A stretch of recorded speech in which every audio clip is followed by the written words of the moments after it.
नमस्कार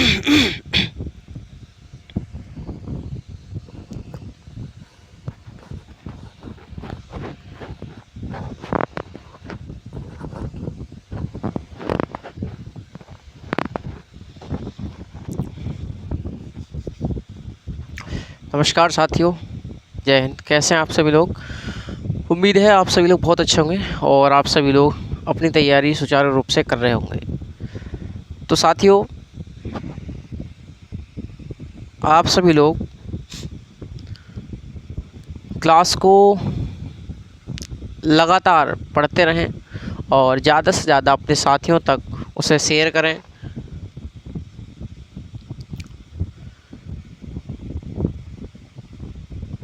बात करें जाए साथियों लास्ट सेशन की, तो लास्ट क्लास में हम लोग ब्रिटेन के संविधान से जो जो हमने प्रावधान लिए हैं उनको हम लोगों ने समाप्त किया है।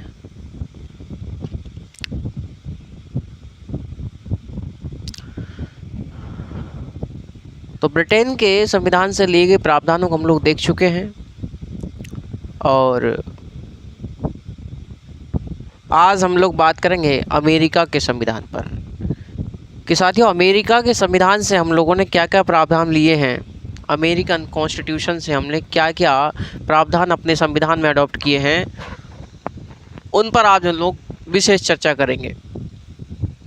तो सभी साथी क्लास में जुड़ जाएंगे। आप सभी का एक बार पुनः स्वागत है आपके अपने परिवार समता कोचिंग पर। तो चलिए साथियों बात करते हैं अमेरिका के संविधान से हम लोगों ने क्या क्या प्रावधान लिए हैं। अमेरिका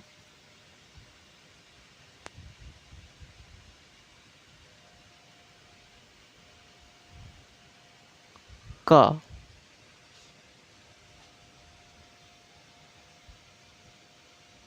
संविधान। तो अमेरिका के संविधान से हम लोगों ने प्रावधान जो लिए हैं साथी, नंबर 1 मूल अधिकार, नंबर 1 मूल अधिकार, उपराष्ट्रपति का पद,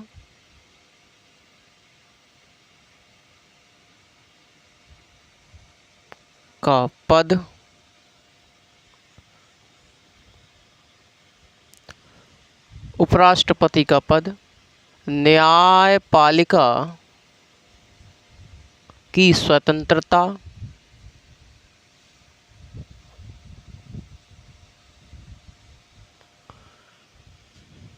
न्यायिक पुनरावलोकन या न्यायिक समीक्षा,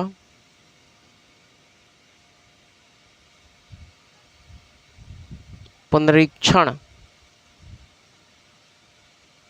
इसे न्यायिक पुनरावलोकन न्यायिक समीक्षा भी कहते हैं,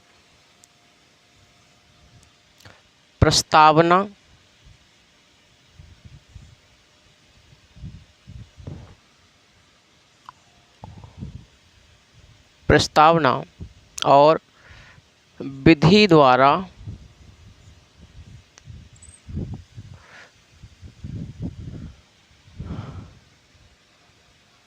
यथोचित विधि प्रक्रिया, यथोचित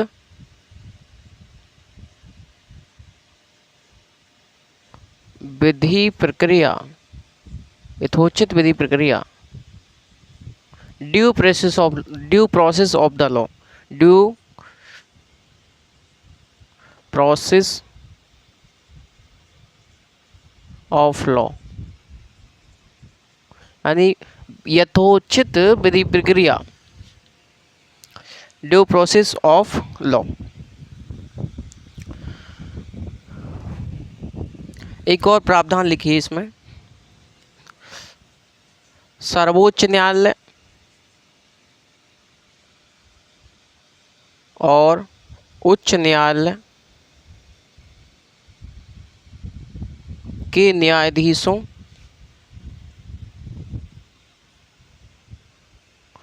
न्यायाधीशों को पद से हटाया जाना और राष्ट्रपति पर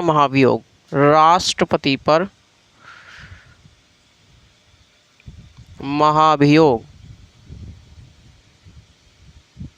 राष्ट्रपति पर महाभियोग।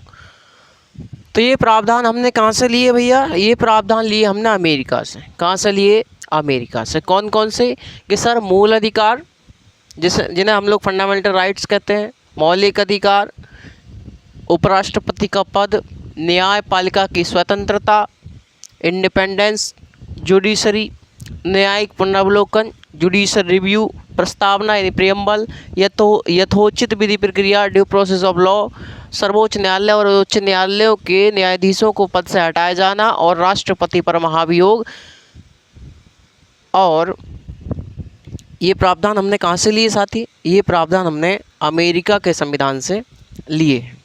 अमेरिका के संविधान से हमने प्रावधान लिए। ठीक है भैया, ज़रा हम इसमें 2 मिनट का इंतज़ार करें आप लोग, क्यों ना मार्कर में इंक डाल ली जाए।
तो चलिए साथियों, बात करते हैं मूल अधिकार की या मौलिक अधिकार की।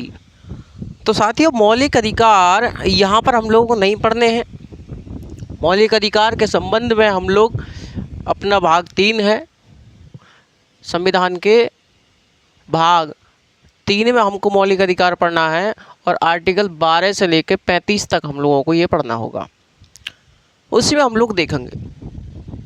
वैसे मौलिक अधिकार से आप क्या समझते हैं साथियों? कुछ तो जानते होंगे मौलिक अधिकार के बारे में, कभी तो पढ़ा होगा, थोड़ा बहुत मैंने भी आपको पहले बताया होगा पिछली क्लासों में।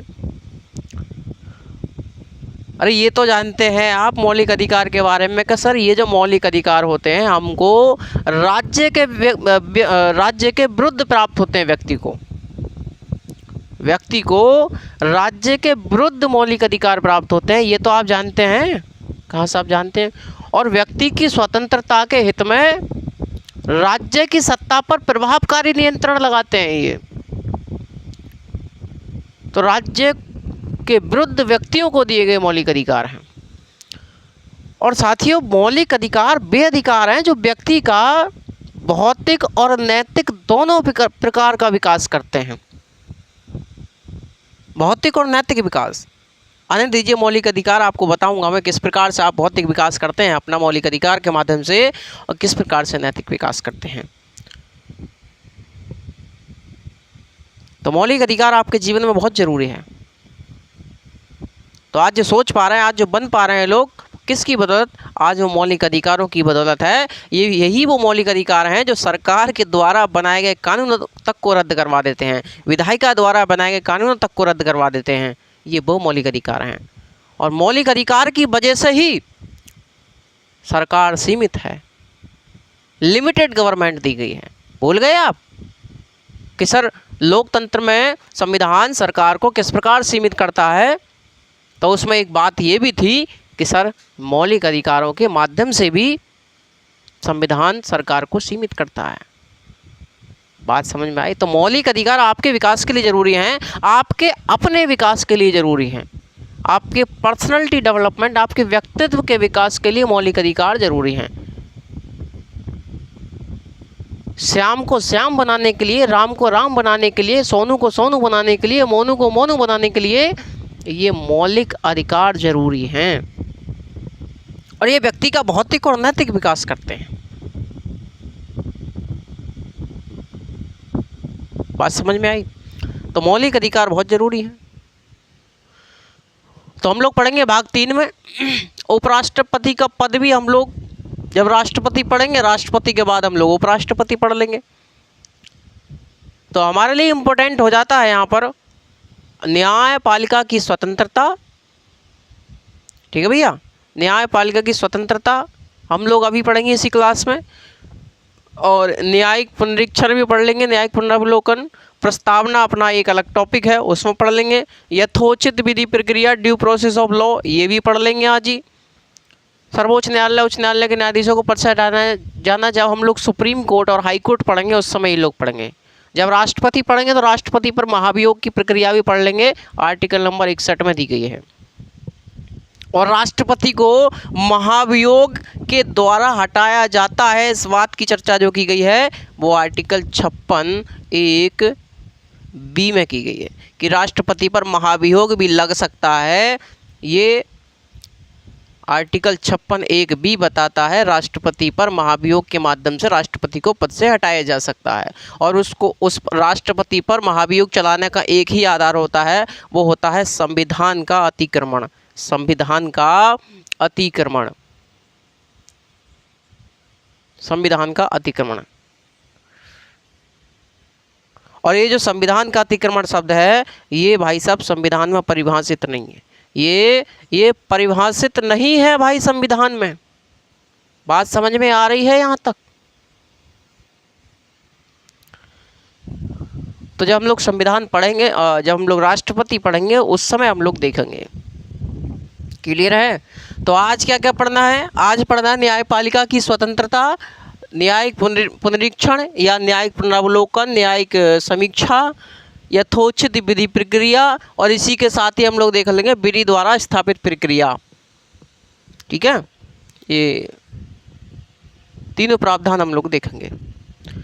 जरा बकाया हम लोग रफ कर दें, फटाफट टॉपिक डाल दीजिए आप लोग। न्यायपालिका की स्वतंत्रता, इंडिपेंडेंस जुडिशरी।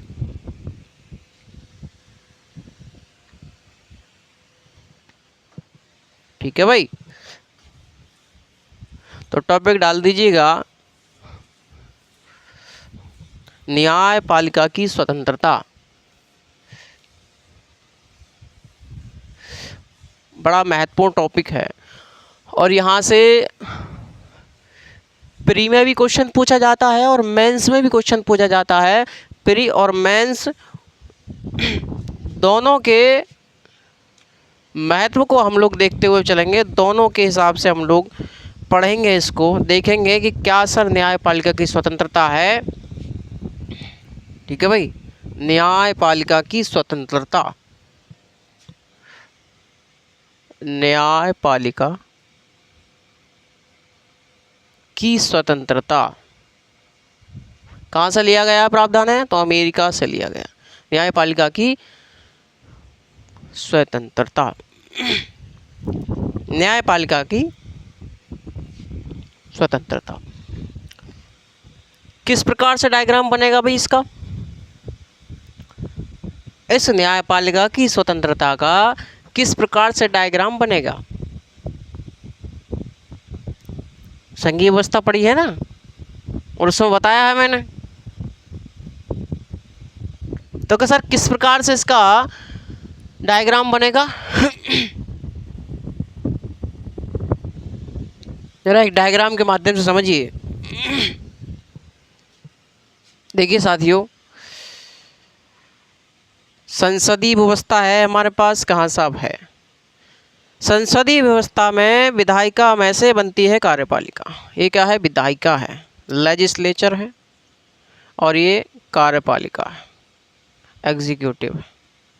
ठीक, तो संसदीय व्यवस्था में विधायिका में से बनती है कार्यपालिका, है ना। और न्यायपालिका क्या होगी? न्यायपालिका स्वतंत्र होगी। ये क्या है? ये न्यायपालिका, ये जुडिशरी है, ये जुडिशरी है। ये बनेगा इसका डायग्राम भाई साहब। न्यायपालिका की स्वतंत्रता का डायग्राम कौन सा बनेगा? तो क्या सर डायग्राम न्यायपालिका की स्वतंत्रता का ये बनेगा। ये डायग्राम आपकी खोपड़ी में आ जाना चाहिए। जब जब न्यायपालिका की स्वतंत्रता की बात होगी तब तब आपके दिमाग में ये डायग्राम घूमना चाहिए कि सर विधायिका में से बनने की कार्यपालिका, और न्यायपालिका क्या है? स्वतंत्र है।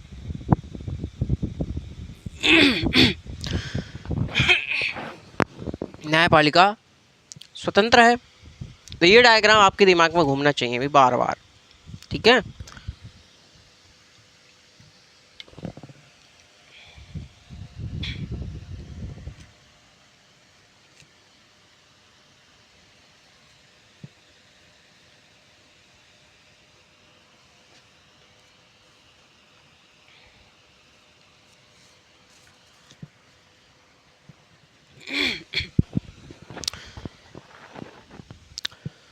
तो मैंने आपको बताया कि सर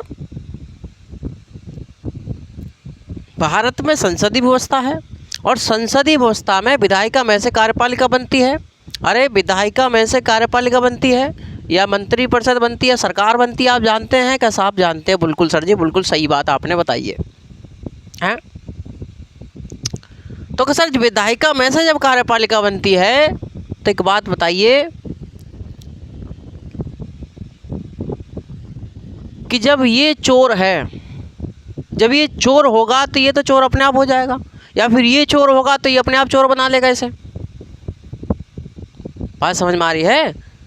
अगर ये कोई कानून लेकर के आए, और संसदीय व्यवस्था हम जानते हैं कानून कौन बनाता है, कौन लेकर के आता है प्रस्ताव? ये लेकर के आते हैं, ये मंत्री लेकर के आते हैं विधेयक, ये मंत्री लेकर के आते हैं।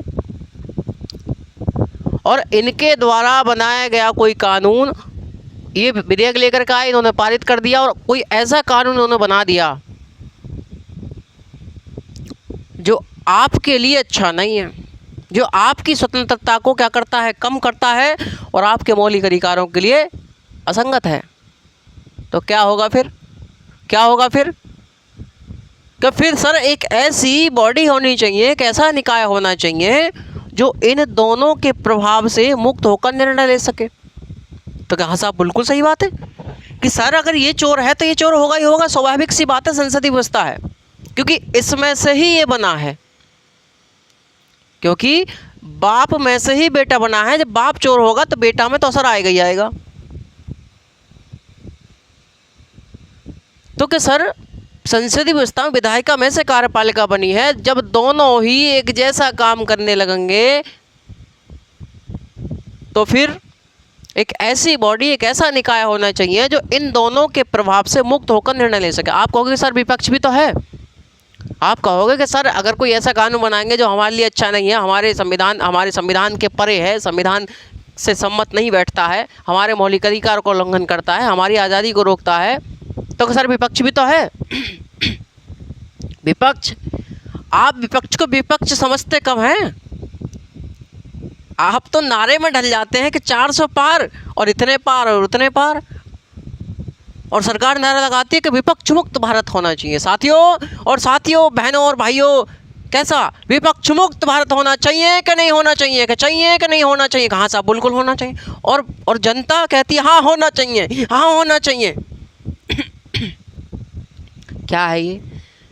आपने विपक्ष का इतना लेवल कमज़ोर कर दिया, आपने विपक्ष को इतना कमज़ोर कर दिया, तो आप कैसे सोचोगे कि आपके द्वारा, जो सरकार के द्वारा जो कानून बनाए जा रहे हैं, उनमें विपक्ष रोकथाम करेगा, आपके हितों की विपक्ष बात करेगा? क्योंकि विपक्ष को तो आपने मजबूत बनाया ही नहीं, यदि आप विपक्ष को मजबूत बनाते, जब वो आपकी बात करता। आप तो नारों में ढल गए, आप तो रैलियों में ढल गए, तो आपने विपक्ष को विपक्ष समझा ही नहीं। साथियों, विपक्ष होता है जनता की आवाज़, और विपक्ष मुक्त भारत होने का मतलब है जनता की आवाज़ मुक्त भारत हो जाना। मैं नहीं जाता मोदी जी से सवाल पूछने, आप जाते हैं मोदी जी से सवाल पूछने? नहीं जाते। कौन जाता है? राहुल गांधी जाता है, और जितने भी सांसद बैठे हैं वहाँ जाता है, वो जाते हैं। और मोदी जी को रोज़ उनके लिए फेस करना पड़ता है, रोज़ राहुल गांधी को फेस करना पड़ता है मोदी जी के लिए। आप जाते हैं वहाँ सवाल पूछ रहे? नहीं जाते।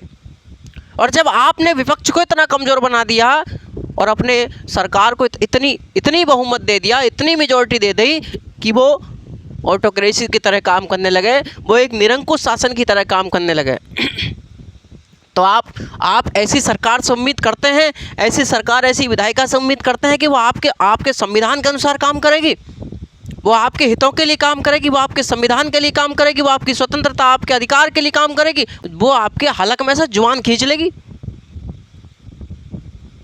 बात समझ में आ रही है? वो आपके हलक में से जुबान खींच लेगी।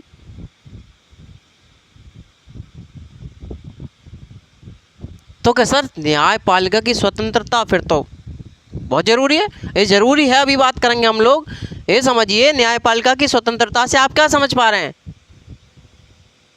कि सर विधायिका और कार्यपालिका के प्रभाव से मुक्त होकर निर्णय लेने की क्षमता क्या है? स्वतंत्र न्यायपालिका है। यानी कि क्या मतलब समझ रहे हैं इससे? आप ऐसा समझ रहे हैं कि सर ये दोनों इसमें से ये बना है, इसलिए न्यायपालिका अलग है, और न्यायपालिका अलग है इसलिए वो इन दोनों के प्रभाव से मुक्त होकर निर्णय ले सकती है। तो विधायिका एवं कार्यपालिका के प्रभाव से मुक्त होकर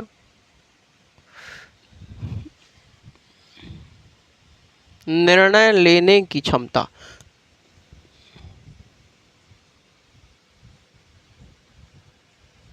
निर्णय लेने की क्षमता जिस अंग में है वो स्वतंत्र न्यायपालिका है।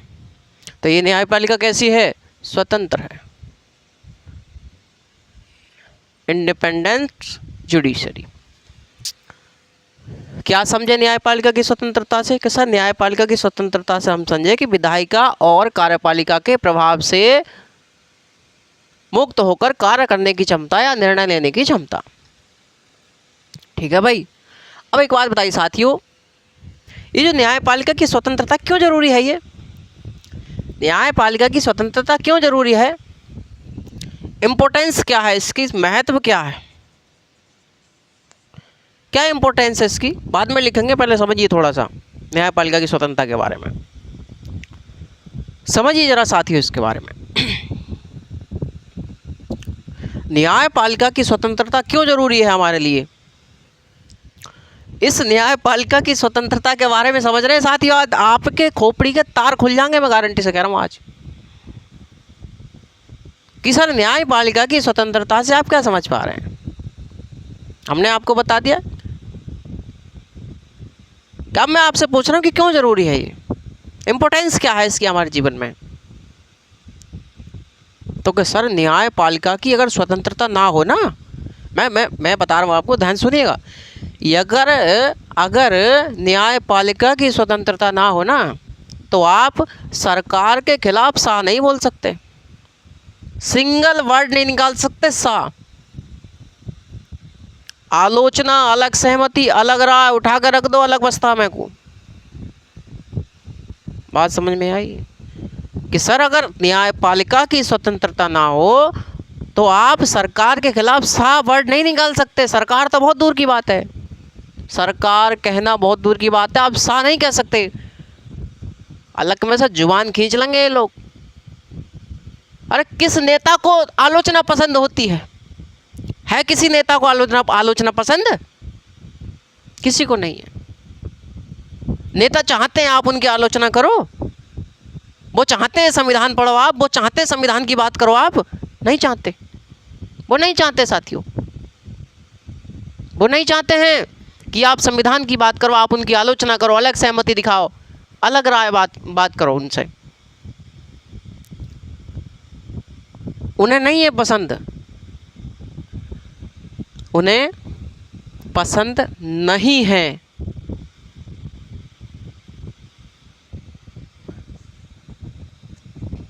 इसलिए साथियों न्यायपालिका की स्वतंत्रता बहुत जरूरी है कि न्यायपालिका, सर जी न्यायपालिका इसका मतलब तो हमारी स्वतंत्रता है। हाँ भैया, मैं कह रहा हूँ न्यायपालिका स्वतंत्र है इसलिए आप स्वतंत्र हैं।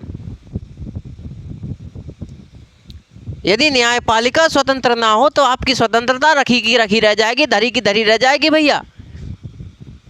बात समझ में आ रही है? यदि न्यायपालिका स्वतंत्र ना हो तो आपकी स्वतंत्रता रखी की रखी रह जाएगी।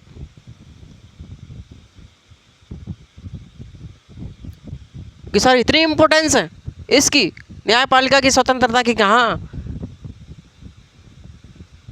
कि समझो कैसे साथियों।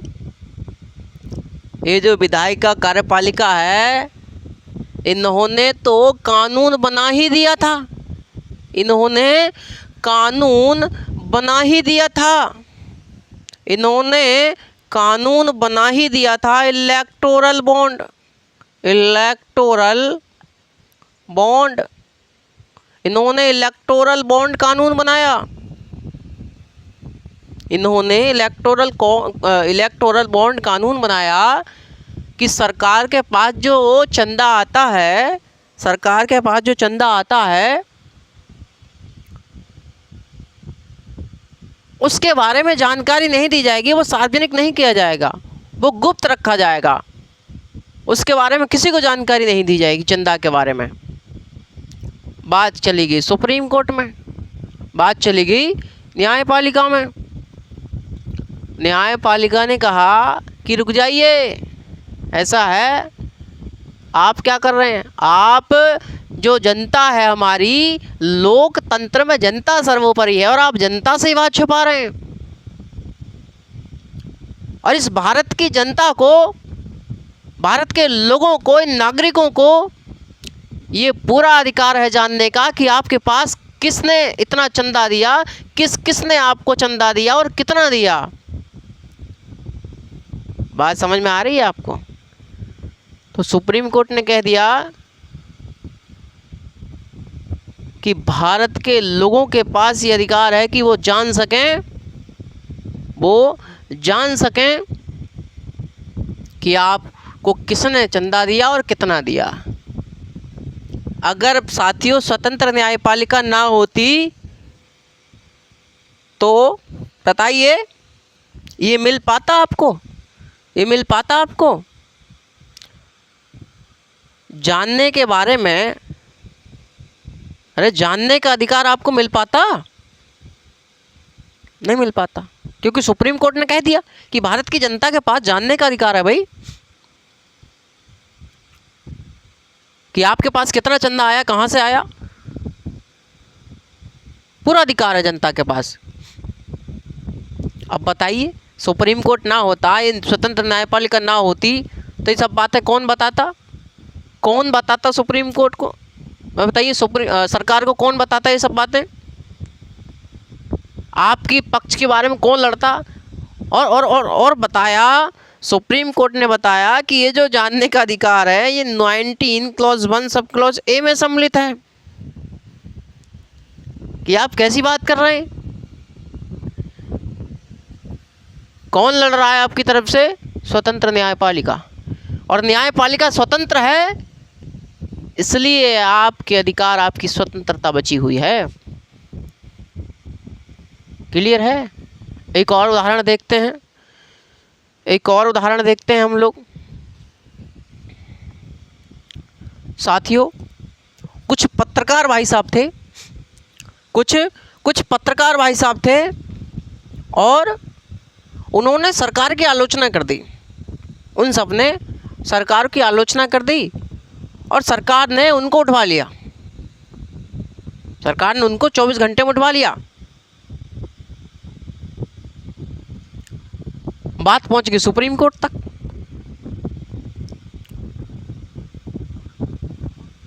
क्या कारण है उठाने का? आलोचना करना। आलोचना, अलग सहमति, अलग रहा है और सरकार ने उठा लिया। मैंने पहले ही आपसे कहा कि किसी भी नेता को आलोचना पसंद नहीं है भैया। आज के समय में, आज के समय में आलोचना पसंद नहीं है।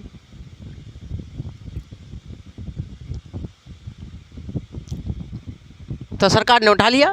बात पहुंच गई सुप्रीम कोर्ट में। सुप्रीम कोर्ट ने कहा कि ऐसा है, ये जो उठाए हैं ना तुमने, ये जो जेल में बंद किए हैं, इनको 24 घंटे के अंदर रिहा कीजिए, तो जल्द से जल्द रिहा कीजिए, तुरंत, जल्द से जल्द।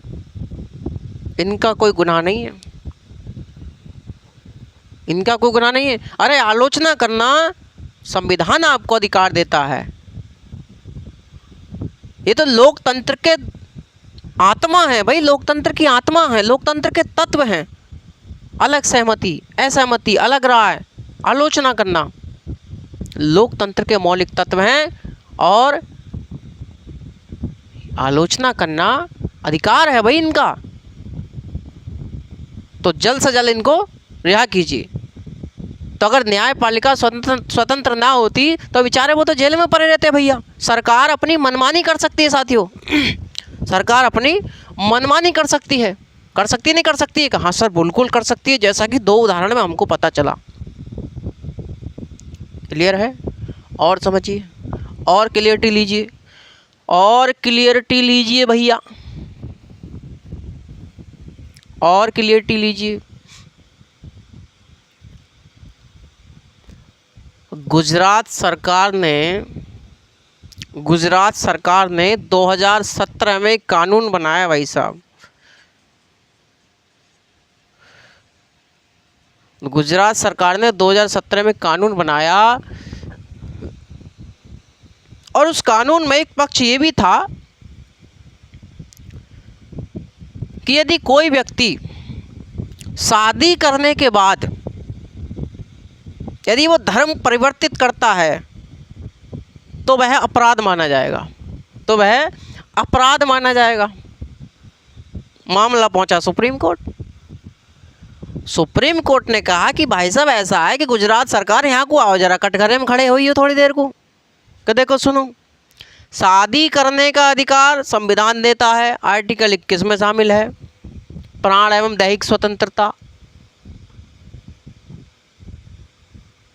Life and personal liberty. तो भैया शादी करने का अधिकार आर्टिकल 21 में शामिल है और जीवन जीने के अधिकार में शादी करने का अधिकार शामिल है। ठीक है साहब के आर्टिकल 21 में शामिल है। तो शादी किससे करूं किससे ना करूं वो मेरा मन। और धर्म परिवर्तन का अधिकार जो है वो आर्टिकल 25 देता है। और दूसरी बात, हम कह रहे हैं स्वेच्छा की बात चल रही है, जहाँ स्वेच्छा की बात चल रही है वह दबाव की बात तो आएगी नहीं सामने। शादी करने, गुजरात सरकार कह रही शादी करने के बाद यदि किसी ने धर्म परिवर्तित किया तो वो अपराध माना जाएगा। भाई शादी करने का अधिकार उसका मौलिक अधिकार, धर्म परिवर्तित करने का अधिकार, उसका मौलिक अधिकार। और कैसे हो रहा है काम? स्वेच्छा से हो रहा है।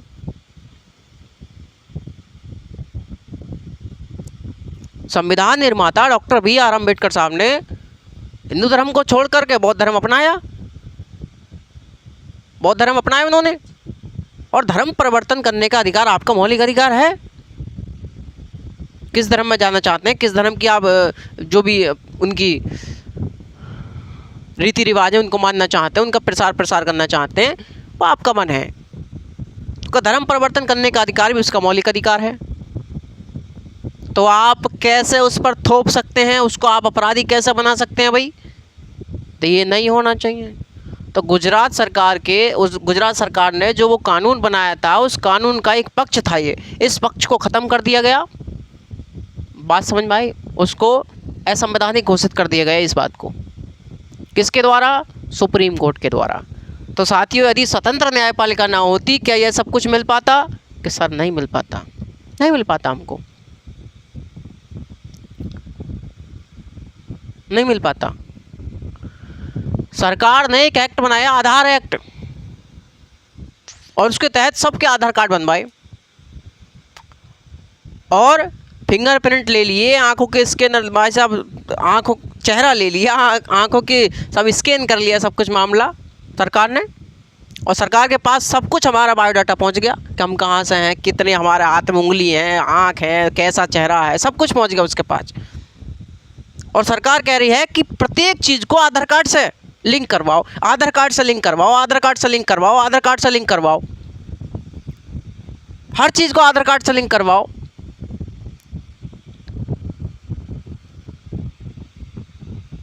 बात समझ में आई? और एक केस आया था, इसी बीच एक केस आया, पुट्टुस्वामी केस 2017 में। उसमें कहा गया कि जीने के अधिकार में, यानी प्राण एवं दैहिक स्वतंत्रता के अधिकार में आपका निजता का अधिकार भी शामिल है, यानी प्राइवेसी का अधिकार भी शामिल है। तो कब मैं किसको अपने डॉक्यूमेंट्स दूंगा, किसको ना दूंगा? सरकार हर जगह मेरे डॉक्यूमेंट्स लगवा रही है, ये बात सही नहीं है। और इन कुछ लोगों ने इसको आधार बनाया, सुप्रीम कोर्ट पहुंच गए। सुप्रीम कोर्ट ने कहा कि ऐसा है, सरकार यहाँ को आओ भाई। सरकार बुलाई कि क्या मामला है आधार कार्ड का, और जो हर जगह आधार कार्ड से लिंक करवाओ, हर जगह आधार कार्ड से लिंक करवाओ, क्या मामला चल रहा है? तो सरकार कहा कि सर लॉर्ड, ये एक पहचान पत्र है, एक आइडेंटिटी कार्ड है, ये पहचान पत्र है जो व्यक्ति के बारे में बताता है। तो सुप्रीम कोर्ट ने कहा कि मतलब यही बताता है क्या भाई? पहचान पत्र हो गया, राशन कार्ड हो गया, वोटर ID कार्ड हो गया, ये हो गया, कई ये सर्वोच्च है कि सबसे? ऐसा है। सुप्रीम कोर्ट ने कहा कि देखिए सुनिए, ये इसमें उतना ही बल है, ये उतना ही प्रभावशाली है जितना कि वोटर ID कार्ड है, जितना राशन कार्ड है, जितना कि पहचान पत्र है। और आप कोई सा भी दे सकते हैं, ज़रूरी नहीं है कि आप आधार कार्ड ही देंगे। वोटर ID कार्ड दे दीजिए, आप लाइसेंस दे दीजिए, तो ज़रूरी नहीं है कि आप आधार कार्ड ही देंगे। तो इसकी पावर को कम किया, ये जो आधार कार्ड की पावर सरकार ने बहुत ज़्यादा बना दी, इस पावर को कम किया। और मार्च 2018 के बाद फ़ोन नहीं आता होगा आप लोगों के पास कि आधार कार्ड से लिंक करवाओ, आधार कार्ड से लिंक करवाओ, आधार कार्ड से लिंक करवाओ, नहीं आता। उस समय चल रहा था सब कुछ ये झमेला। तो देखा, तो सरकार ने तो कह ही दिया था भैया हर जगह आधार कार्ड। तो स्वतंत्र न्यायपालिका थी, जब जाकर उसकी पावर को कम किया गया कि जितनी पावर उन सब में है उतनी पावर इसमें है, जितना वो प्रभावशाली है उतना ये प्रभावशाली है।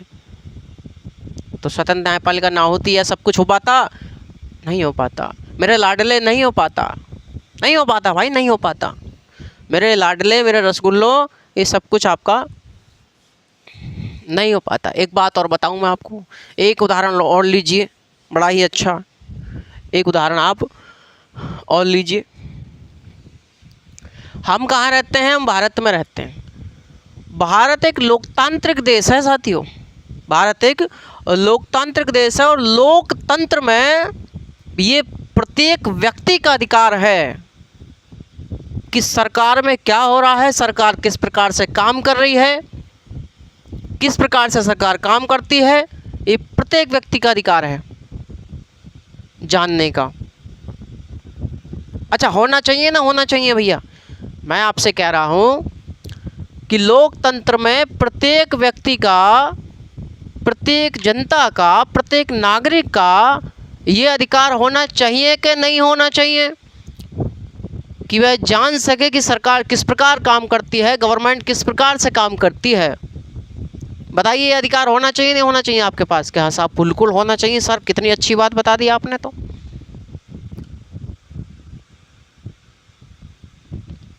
इसी बात को लेकर के एक केस आया भाई साहब 1985 में। 1985 में एक केस आया जिसे कहा जाता है इंडियन एक्सप्रेस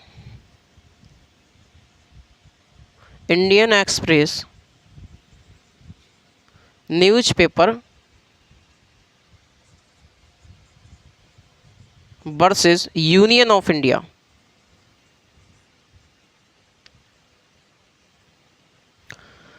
तो Indian Express newspaper versus Union of India एक केस आया।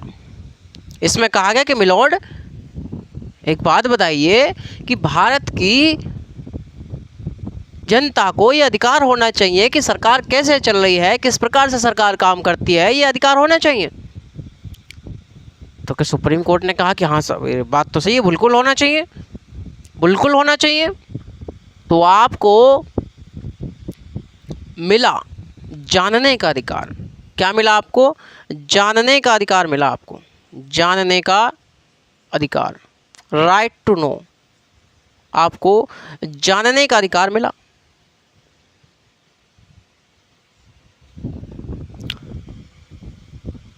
जानने का अधिकार आपको मिला। और साथ ही सुप्रीम कोर्ट यही नहीं रुका, सुप्रीम कोर्ट यही नहीं रुका। सुप्रीम कोर्ट ने कहा कि सुनिए, भारत के प्रत्येक व्यक्ति के पास, भारत के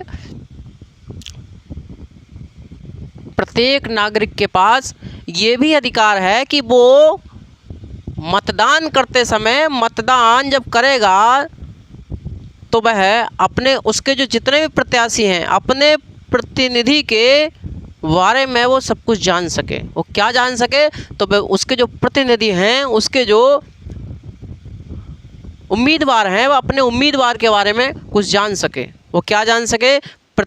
सुप्रीम कोर्ट ने कहा कि प्रत्येक मतदाता का अधिकार है, प्रत्येक मतदाता का अधिकार है। यह प्रत्येक मतदाता का अधिकार है। क्या अधिकार है? कि वह अपने प्रतिनिधि के बारे में, अपने उम्मीदवार के बारे में जान सके। क्या जान सके? कि इसकी शैक्षणिक योग्यता कितनी है, शैक्षणिक योग्यता कितनी है, कितना पढ़ा लिखा है, एजुकेशन क्वालिफिकेशन कितनी है उसकी। दूसरी बात, उस पर संपत्ति कितनी है, संपत्ति कितनी है, उस पर संपत्ति कितनी है। और बात, उस पर कोई क्रिमिनल चार्जेस तो नहीं है, क्रिमिनल केस तो नहीं है, आपराधिक मामला, उस पर कोई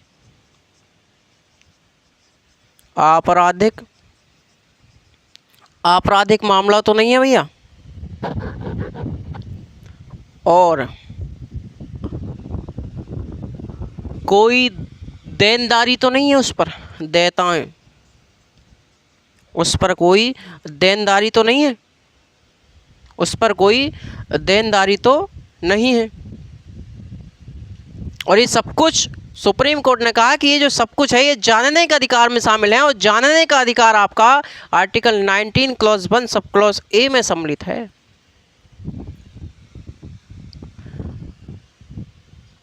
भाषण एवं अभिव्यक्ति की आजादी, भाषण एवं अभिव्यक्ति का अधिकार, right to speech and expression. बात समझ में आई?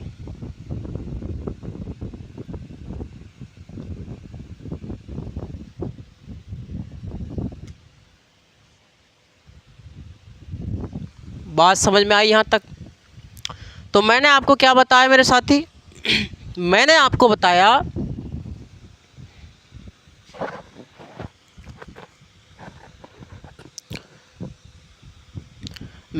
बताया कि लोकतंत्र में प्रत्येक व्यक्ति का ये अधिकार है कि वह जाने कि किस प्रकार से सरकार काम करती है, किस प्रकार से गवर्नमेंट काम करती है।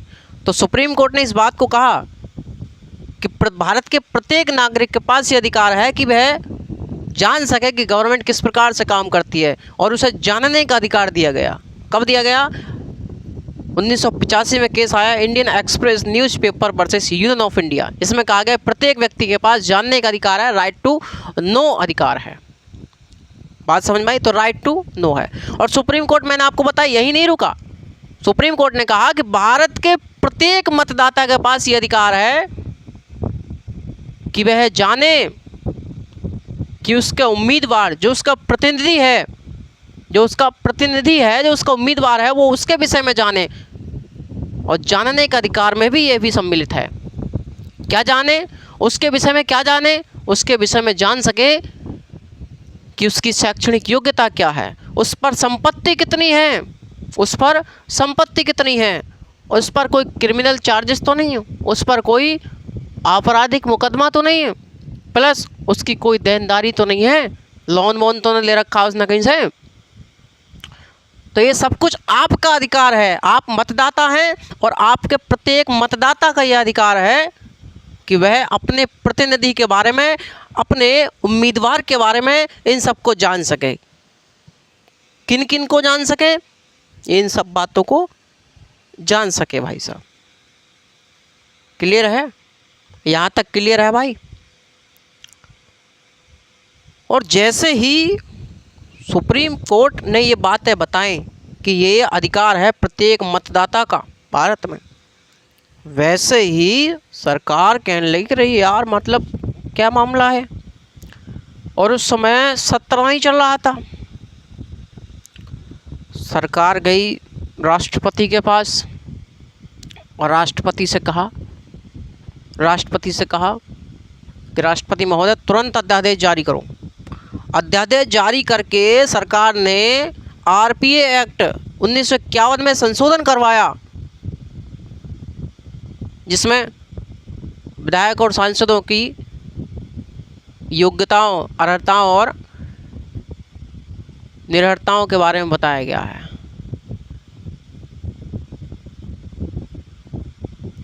तो उसमें संशोधन करवाया, कहा कि ऐसी जानकारी, कैसी जानकारी? कि ऐसी जानकारी इलेक्शन कमीशन और सुप्रीम कोर्ट के द्वारा भी मांगे जाने पर जो उम्मीदवार है वो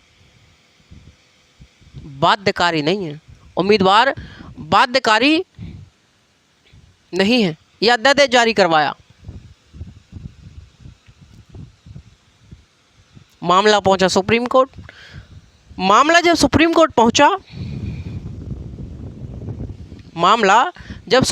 पहुंचा तो सुप्रीम कोर्ट ने कहा कि मिलॉर्ड देखिए, लोगों ने कहा कि मिलॉर्ड देखिए, आपने दिया प्रत्येक मतदाता का जानने का अधिकार है, और सरकार कह रही है कि सुप्रीम कोर्ट और इलेक्शन कमीशन भी नहीं मांग सकता। तो सुप्रीम कोर्ट ने कहा कि ऐसा नहीं है। देखिए सुनिए, मैं फिर कह रहा हूँ, भारत में प्रत्येक मतदाता का अधिकार है और ये लोकतंत्र के लिए ज़रूरी है। लोकतंत्र के लिए ज़रूरी है। पता तो चले जनता के लिए वो किसे चुनने जा रहे हैं, किसको ना चुनने हैं, वो पता तो चले जनता के लिए। पता तो चले भाई। तो सुप्रीम कोर्ट यही नहीं रुका। सुप्रीम कोर्ट ने कह दिया कि अभी आप संपत्ति का स्रोत भी बताओगे। और क्या कह दिया सुप्रीम कोर्ट ने? सुप्रीम कोर्ट ने कहा संपत्ति का स्रोत भी बताओ, संपत्ति का स्रोत भी बताओ कि ये संपत्ति जो है आपकी आई कहाँ से है, ये संपत्ति जो आपने इतनी इकट्ठी करी है वो कहाँ से आई, इतनी संपत्ति है। क्लियर है बात?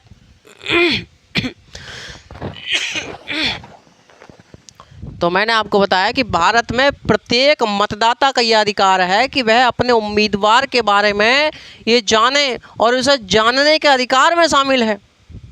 क्या क्या जानकारी ले सकता है वह अपने उम्मीदवार से, कि उसकी शैक्षणिक योग्यता क्या है, उसकी एजुकेशन क्वालिफिकेशन क्या है, उसके पास कोई क्रिमिनल केस तो नहीं है उसके ऊपर, यानी कि आपराधिक मुकदमा तो नहीं है। तीसरी बात, उस पर कोई देनदारी तो नहीं है, कोई देता तो नहीं है, मतलब उसने कोई लोन वोन तो नहीं ले रखा किसी से।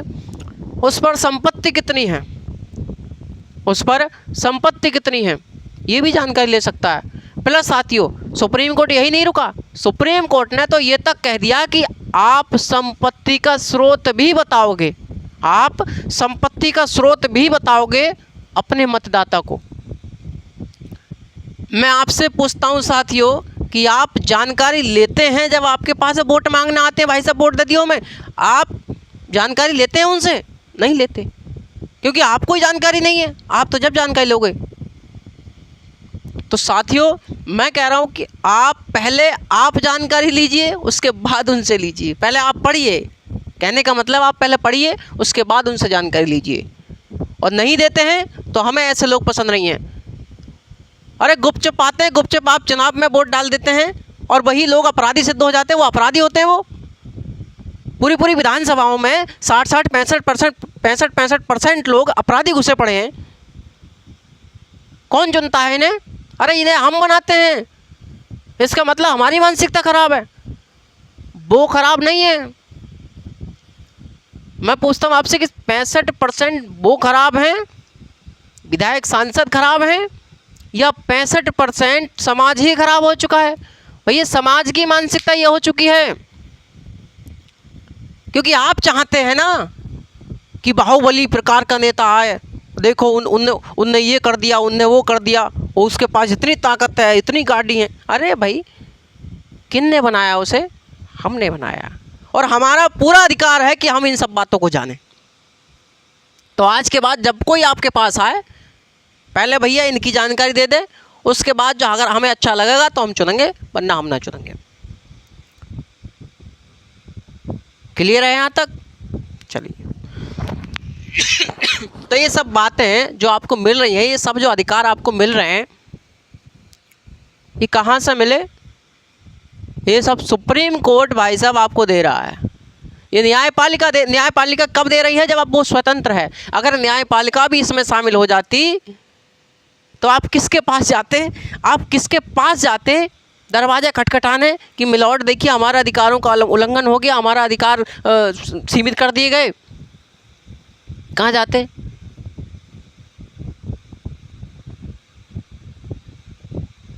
कहाँ जाते? और इन बाहुबली टाइप के नेता से बच करके रहिएगा। ये लोग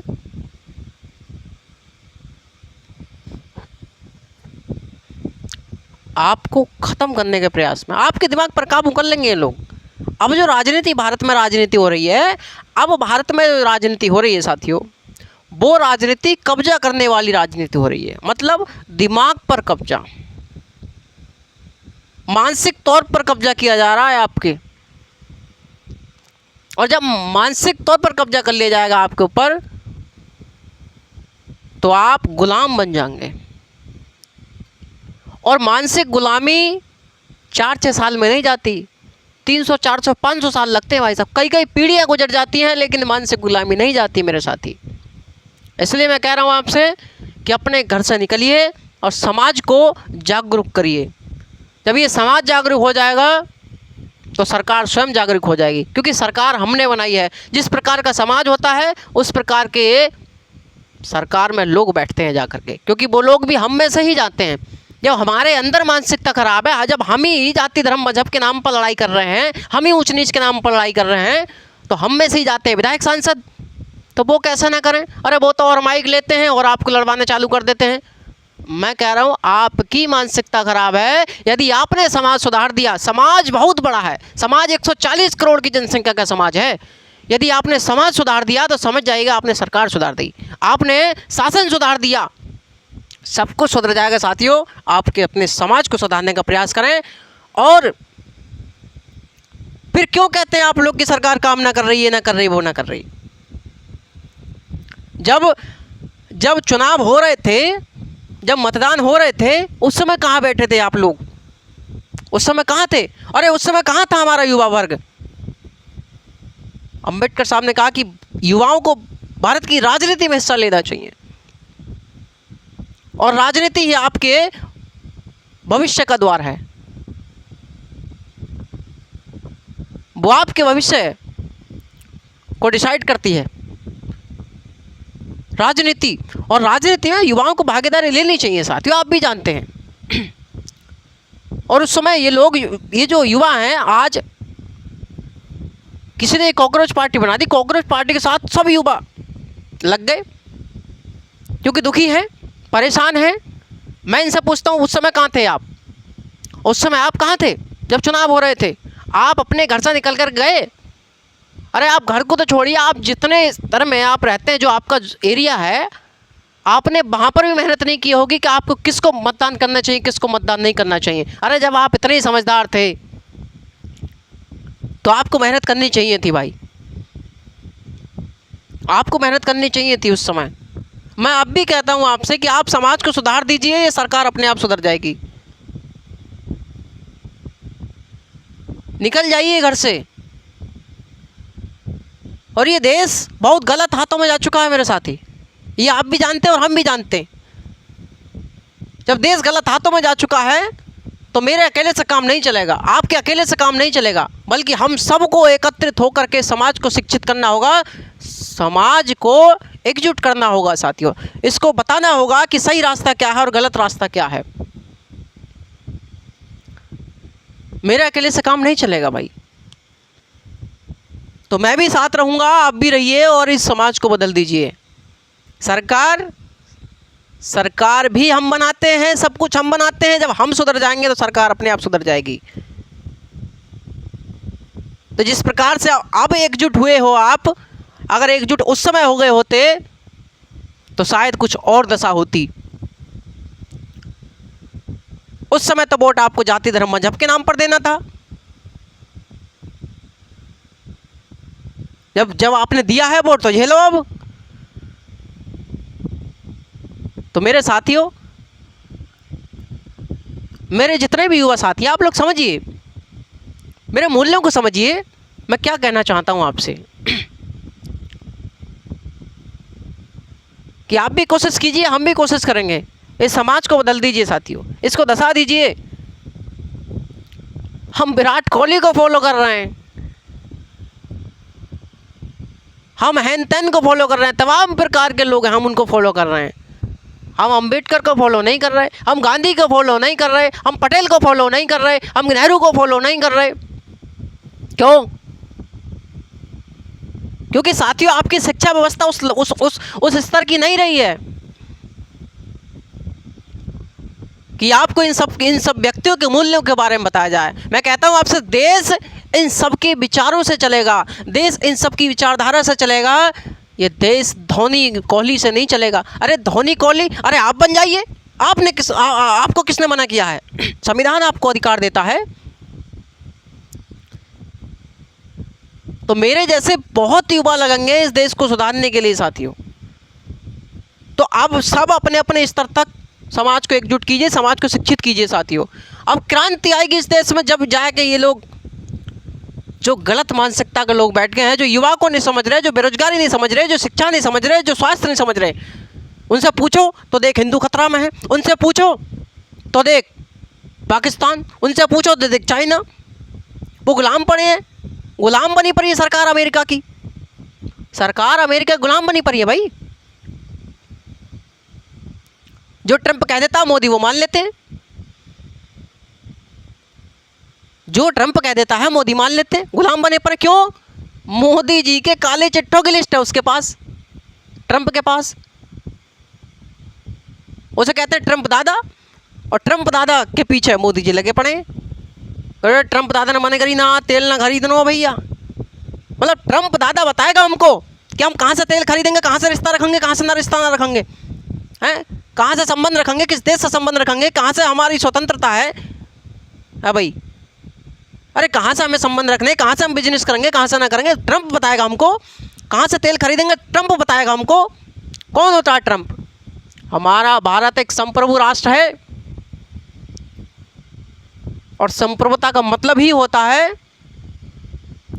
आंतरिक और बाह्य दबाव से मुक्त होकर निर्णय लेने की क्षमता। इसका मतलब साथियों, इस समय भारत की संप्रभुता खतरे में है, इस समय भारत की सोवरेनिटी खतरे में है।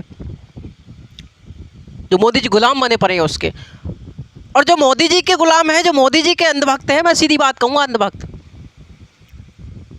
जिस विचारधारा को बिना सोचे समझे आप अपना रहे हैं, बिना तर्क क्षमता के आप अपना रहे हैं, आपने सोचा भी है उसका परिणाम क्या होगा देश के खातिर? अरे आप अपने जिगर में, अपने कलेजे में झांक करके देखिए साथियों, आप अपने दिल से पूछिए कि इस देश किस रास्ते पर जा रहा है, और हम ऐसे व्यक्ति का समर्थन कर रहे हैं 4-6 पैसे के चंद लालच में आकर के। अरे 10-20 हज़ार रुपया के लालच में आकर के हम ऐसे व्यक्ति का समर्थन कर रहे हैं, हम ऐसे व्यक्ति को वोट दे देते हैं जो हमारा विनाश चाहता है, जो युवाओं को विनाश चाहता है, जो नहीं चाहता कि देश प्रगति करे। वो सिर्फ चाहता है कि आपको धर्म के झोंचले में लटका करके रख दिया जाए, आपको लॉलीपॉप दे दिया उसने। तो बात समझने का प्रयास कीजिए साथियों, मैं सही बोल रहा हूँ। और हो सकता है इन बातों को बोलने के बाद मेरे ऊपर FIR भी करा दी जाए, मेरे ऊपर FIR भी कराई जा सकती है, क्योंकि जो सच बोलता है वो चुभता है। और ये जो सरकार है, वर्तमान सरकार, इस सरकार को आलोचना पसंद नहीं है। और मैंने पहले भी आपको बताया कि सरकार को आलोचना पसंद नहीं है, किसी भी नेता को आलोचना पसंद नहीं है। और ये लोकतंत्र के गहने हैं। और ये क्यों है? क्योंकि संविधान है, संविधान ने ही स्वतंत्र न्यायपालिका बनाई, और जब स्वतंत्र न्यायपालिका नहीं रहेगी तो आपकी स्वतंत्रता भी नहीं रहेगी। ये बात समझने का प्रयास करें। मेरे मूल सिद्धांत ये थे भाई साहब, सबकी सब ये तो सब आलोचनाएं थी, और आलोचना होनी चाहिए। जो जैसा काम करता है उस समय उसके बारे में बासी बात बताई जाती है। आज मैं अच्छा काम करूंगा, आप अच्छा बताएंगे कि सर ने बहुत अच्छा पढ़ाया, मैं गुड़ गोबर करके चला जाऊंगा, आपको क्या पता चलेगा यहाँ पर कि बाल को यू हो स्वतंत्र न्यायपालिका और ये है वो है? अरे क्या मतलब है? ऐसा कैसे पता चलेगा आपको? आपके विचार कैसे उत्पन्न होंगे? आपके दिमाग के तार कैसे खुलेंगे मेरे साथी? तो बात कुछ समझ में आई या ना आई? ठीक है भाई। तो ये सब कुछ चीज़ें कैसे हैं? क्योंकि सर स्वतंत्र न्यायपालिका है, स्वतंत्र न्यायपालिका है जब ये सब चीज़ें हैं, तो इसका मतलब स्वतंत्र न्यायपालिका हमारे लिए बहुत इंपॉर्टेंस है, हमारे जीवन में इसकी बहुत इंपॉर्टेंट है, हमारे लिए बहुत महत्व है इसका। अब देखें लिखना कैसे है कि सर कितने, अब जानते हैं इसका महत्व क्या है कि सर हमने चित्र बना लिया कि ठीक है साहब, अब देखते हैं स्वतंत्र न्यायपालिका की क्या इम्पोर्टेंस है, स्वतंत्र न्यायपालिका का महत्व। ये तो जाना हमने कि स्वतंत्र न्यायपालिका है तो ये सब कुछ है। टॉपिक डालिए स्वतंत्र न्यायपालिका का महत्व। स्वतंत्र न्यायपालिका का महत्व।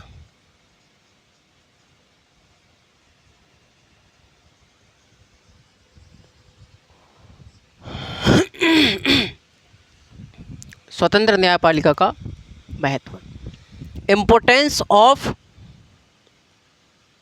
Independence judiciary, importance of independence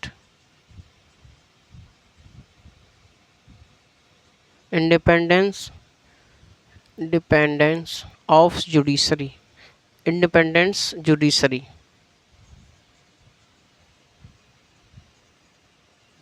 तो स्वतंत्र न्यायपालिका का महत्व क्यों जरूरी है स्वतंत्र न्यायपालिका? क्योंकि सर हमारे यहाँ कौन सी व्यवस्था है भाई, हमारे यहाँ कौन सी व्यवस्था है? तो कि सर किस आधार पर? बेस बताइए ना सर, जब भी तो हम बताइए कौन सी व्यवस्था है हमारे यहाँ। तो के विधायिका और कार्यपालिका के संबंधों के आधार पर कौन सी व्यवस्था है हमारे यहाँ? कि सर संसदीय व्यवस्था है। कौन सी व्यवस्था है? संसदीय व्यवस्था है, संसदीय व्यवस्था। तो क्या संसदीय व्यवस्था है हमारे यहाँ। और संसदीय व्यवस्था हम जानते हैं कि विधायिका में से कार्यपालिका बनती है, विधायिका में से कार्यपालिका बनती है। ठीक है भाई। और ये चोर है तो ये चोर होगा ही होगा, इसमें से ये बनती है। ये खराब है तो ये खराब है, तो चुनौती हुई ना हुई। अरे खतरा है नहीं है आपकी स्वतंत्रता पर, कहाँ साहब है। इसलिए न्यायपालिका की स्वतंत्रता जरूरी है क्योंकि सर संसदीय व्यवस्था और संसदीय व्यवस्था में विधायिका में से कार्यपालिका बनती है। इसलिए एक ऐसे हमें बॉडी की आवश्यकता है जो स्वतंत्र रूप से काम कर सके, स्वतंत्र रूप से निर्णय ले सके। ठीक है भाई। तो कैसा संसदीय व्यवस्था के चलते हमें स्वतंत्र न्यायपालिका की आवश्यकता है, इसका महत्व है, इम्पोर्टेंस है। दूसरी बात, क्या और कौन सी व्यवस्था है कि सर किस आधार पर, कि केंद्र और राज्यों के संबंधों के आधार पर हमारे यहाँ संघीय व्यवस्था है। कौन सी व्यवस्था भैया? संघीय व्यवस्था। और संघीय व्यवस्था में आप जानते हैं कि सर संघीय व्यवस्था है और संघीय व्यवस्था में संघ होता है। संघ होता है मतलब एक बॉडी से काम नहीं चलेगा, मतलब दो या दो से अधिक बॉडी होंगी। तो जब संघ है तो साथियों केंद्र और राज्य दो बॉडी होती हैं। यहाँ पर केंद्र होता है और राज्य होते हैं। ये क्या है? अंदर वाले राज्य हैं और बाहर वाला केंद्र है। ठीक है भैया। ये क्या है? ये सब केंद्र हैं, ये सब राज्य अंदर वाले, ऊपर बाहर वाला केंद्र है। तो क्या सर संघीय व्यवस्था में केंद्र और राज्य दोनों होते हैं? जब दोनों होते हैं तो ये बताइए दोनों के मध्य दोनों के बीच में विवाद होने की संभावना है या नहीं? दोनों के मध्य लड़ाई झगड़े होने की संभावना है या नहीं? क्या साहब? बिल्कुल है, बिल्कुल संभावना है। इसलिए इन दोनों, एक संस्था ऐसी होनी चाहिए जो स्वतंत्र रूप से निर्णय ले सके। जो क्या होनी चाहिए? जो इनके विवादों का निपटारा कर सके, जो इनके विवादों का निपटारा कर सके। अब एक बात बताइए, क्या मोदी जी चाहेंगे कि न्यायपालिका योगी जी के पक्ष में काम करे कि नहीं चाहेंगे? कि ममता के पक्ष में काम करे मोदी चाहेंगे कि नहीं चाहेंगे? क्या योगी चाहेंगे कि मोदी के पक्ष में काम करे? नहीं। कि ममता चाहेंगे कि योगी उसके पक्ष में काम करे, मोदी के पक्ष में? नहीं।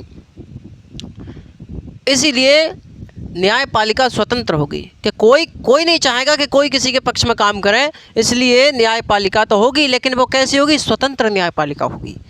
कि सर स्वतंत्र न्यायपालिका का महत्व एक और बढ़ जाता है। स्वतंत्र न्यायपालिका की इसलिए भी हमें आवश्यकता है क्योंकि हमारे यहाँ संघीय व्यवस्था है। तो क्या सर संघीय व्यवस्था के चलते हमारे स्वतंत्र न्यायपालिका की हमें आवश्यकता है। ठीक है भैया, क्लियर है? चलिए नंबर 3, और क्या कारण हो सकता है कि सर स्वतंत्र न्यायपालिका जरूरी है?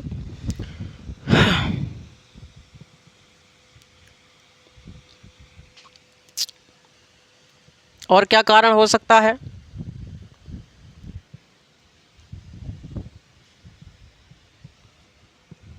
संविधान का संरक्षण। तो भैया संविधान का संरक्षण कौन करता है?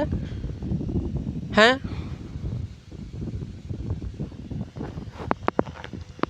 जब संविधान को बदलने के प्रयास किए जाते हैं, जब ज़्यादा मेजॉरिटी मिल जाती है और कहा जाता है कि हम पूरे संविधान को बदल देंगे, ये कर देंगे, वो कर देंगे। और पिछली सरकारों में बात हुई है सर हम पूरे संविधान को बदल देंगे। पूरे संविधान को बदलने की शक्ति है विधायिका के पास। तो सुप्रीम कोर्ट ने कहा है अपने डिसीजन में कि नहीं, आप पूरे संविधान को नहीं बदल सकते। बात समझ में आ रही है? तो कौन बताता है? ये संविधान का संरक्षण कौन करता है? ये भी न्यायपालिका करती है। और न्यायपालिका स्वतंत्र है, इसलिए संविधान बचा हुआ है।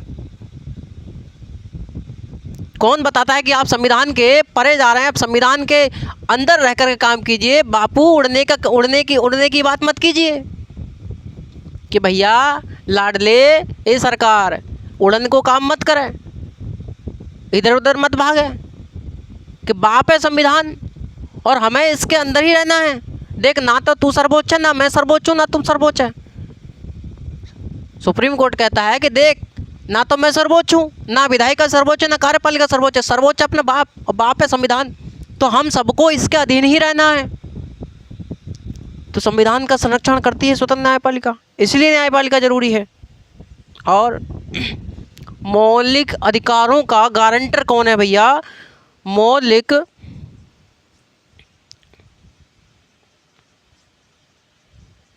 अधिकारों का गारंटर कौन है? कौन है मौलिक अधिकारों का संरक्षण? मौलिक अधिकारों का संरक्षण करती है मौलिक अधिकारों का संरक्षण करती है स्वतंत्र न्यायपालिका। तो न्यायपालिका मौलिक अधिकारों का संरक्षण करती है भैया। स्वतंत्र न्यायपालिका है जब आपके अधिकार बने हुए हैं, और स्वतंत्र न्यायपालिका ना हो तो आपके अधिकार, आपकी स्वतंत्रता किसी काम के नहीं है भाई साहब, रखे रह जाएंगे। मैं पहले भी आपको बता चुका हूँ। क्लियर बात है? अगला, संविधान की सर्वोच्चता। संविधान की सर्वोच्चता को इंश्योर करती है, संविधान की सर्वोच्चता को सुनिश्चित रखती है। तो क्या सर संविधान की सर्वोच्चता को भी कौन बताती है? कि सर न्यायपालिका बताती है कि देख ना तो तू सर्वोच्च, ना मैं सर्वोच्च, ना ये सर्वोच्च है। कौन सर्वोच्च है? तो क्या सर संविधान सर्वोच्च है। और भारत में किसी भी अंग को सर्वोच्चता प्राप्त नहीं है। भारत में सर्वोच्च है तो संविधान सर्वोच्च है, और इसी के अधीन सभी अंग काम करते हैं, चाहे वो विधायिका हो, चाहे कार्यपालिका हो, चाहे न्यायपालिका हो। तो भारत में सर्वोच्च है तो कौन है? भारत में सर्वोच्च है तो संविधान है साथियों। और संविधान सर्वोच्च क्यों है? क्योंकि न्यायपालिका है। और न्यायपालिका ना होती तो ये संविधान का सर्वोच्च रहने देते। अरे ये संविधान को सर्वोच्च रहने देते। अरे जिन लोगों को आलोचना पसंद नहीं है वो लोग आपके संविधान को सर्वोच्च रहने देंगे? वो आपके संविधान की रक्षा करेंगे? इम्पॉसिबल। बात समझ में आई? तो संविधान की सर्वोच्चता के चलते हमको स्वतंत्र न्यायपालिका की आवश्यकता है।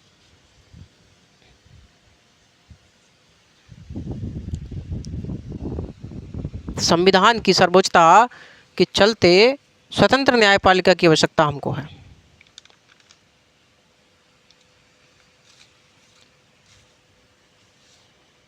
बात समझ में आई? अगला, शक्तियों का पृथक्करण।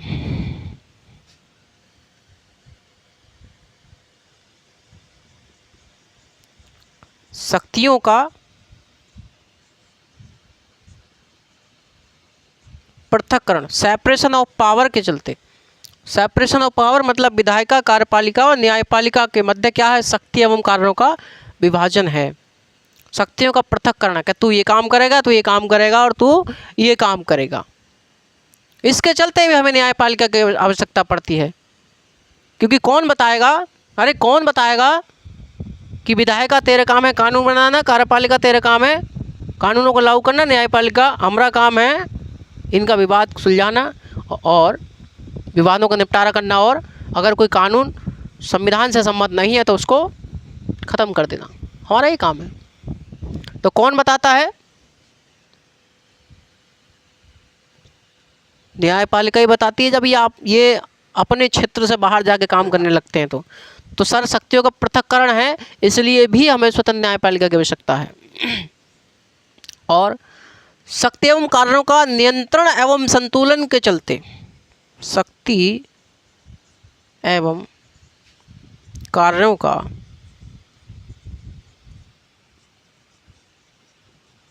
नियंत्रण एवं संतुलन के चलते, तो शक्ति एवं कार्यों का नियंत्रण एवं संतुलन के चलते भी हमें स्वतंत्र न्यायपालिका की आवश्यकता है। कि सर हम जानते हैं कि विधायिका शक्ति एवं कार्यों का स्पष्ट बंटवारा, शक्ति एवं कार्यों का क्या है? शक्तियों का पृथक्करण है। अरे पृथक्करण है, सेपरेशन ऑफ पावर है। किस किस के मध्य? सरकार के अंगों के मध्य। कि सर विधायिका है, कार्यपालिका है और आपका न्यायपालिका है। तो विधायिका का काम है क्या? विधायिका का काम है कानून बनाना, ध्यान समझिएगा, कानून बनाना। कार्यपालिका का काम है कानून लागू करना। न्यायपालिका का काम है विवादों का निपटारा करना, विवादों का निपटारा करना। तो क्या सर, जब शक्तियों का पृथक्करण है, सेपरेशन ऑफ पावर है कि तू ये काम करेगा, तू ये काम करेगा, तू ये काम करेगा, मैं पूछता हूँ क्या शक्तियों का पृथक्करण करने से काम चल जाएगा, सेपरेशन ऑफ पावर से काम चल जाएगा, या फिर इनका एक दूसरे पर नियंत्रण और संतुलन भी रखना पड़ेगा। वैसे मान चलो विधायिका का काम है कानून बनाना, तो क्या ये कोई भी कानून बना देगी? इसका काम है कानून लागू करना, कोई भी कानून लागू करवा देगी? नहीं भैया, इनके द्वारा बनाए कानून को न्यायपालिका रद्द कर देती है, न्यायपालिका। तो ये एक दूसरे पर नियंत्रण एवं संतुलन है। और इस बात को कौन बताता है कि इनका एक दूसरे पर नियंत्रण एवं संतुलन है? तो स्वतंत्र न्यायपालिका बताती है। बात समझ में आई कि नहीं? और क्यों ज़रूरी है? और इसलिए ज़रूरी है कि सर, संविधान का निर्वचन कौन करता है? इंटरप्रिटेशन ऑफ कॉन्स्टिट्यूशन कौन करता है भाई साहब? संविधान का निर्वचन। क्योंकि सर ये संविधान का निर्वचन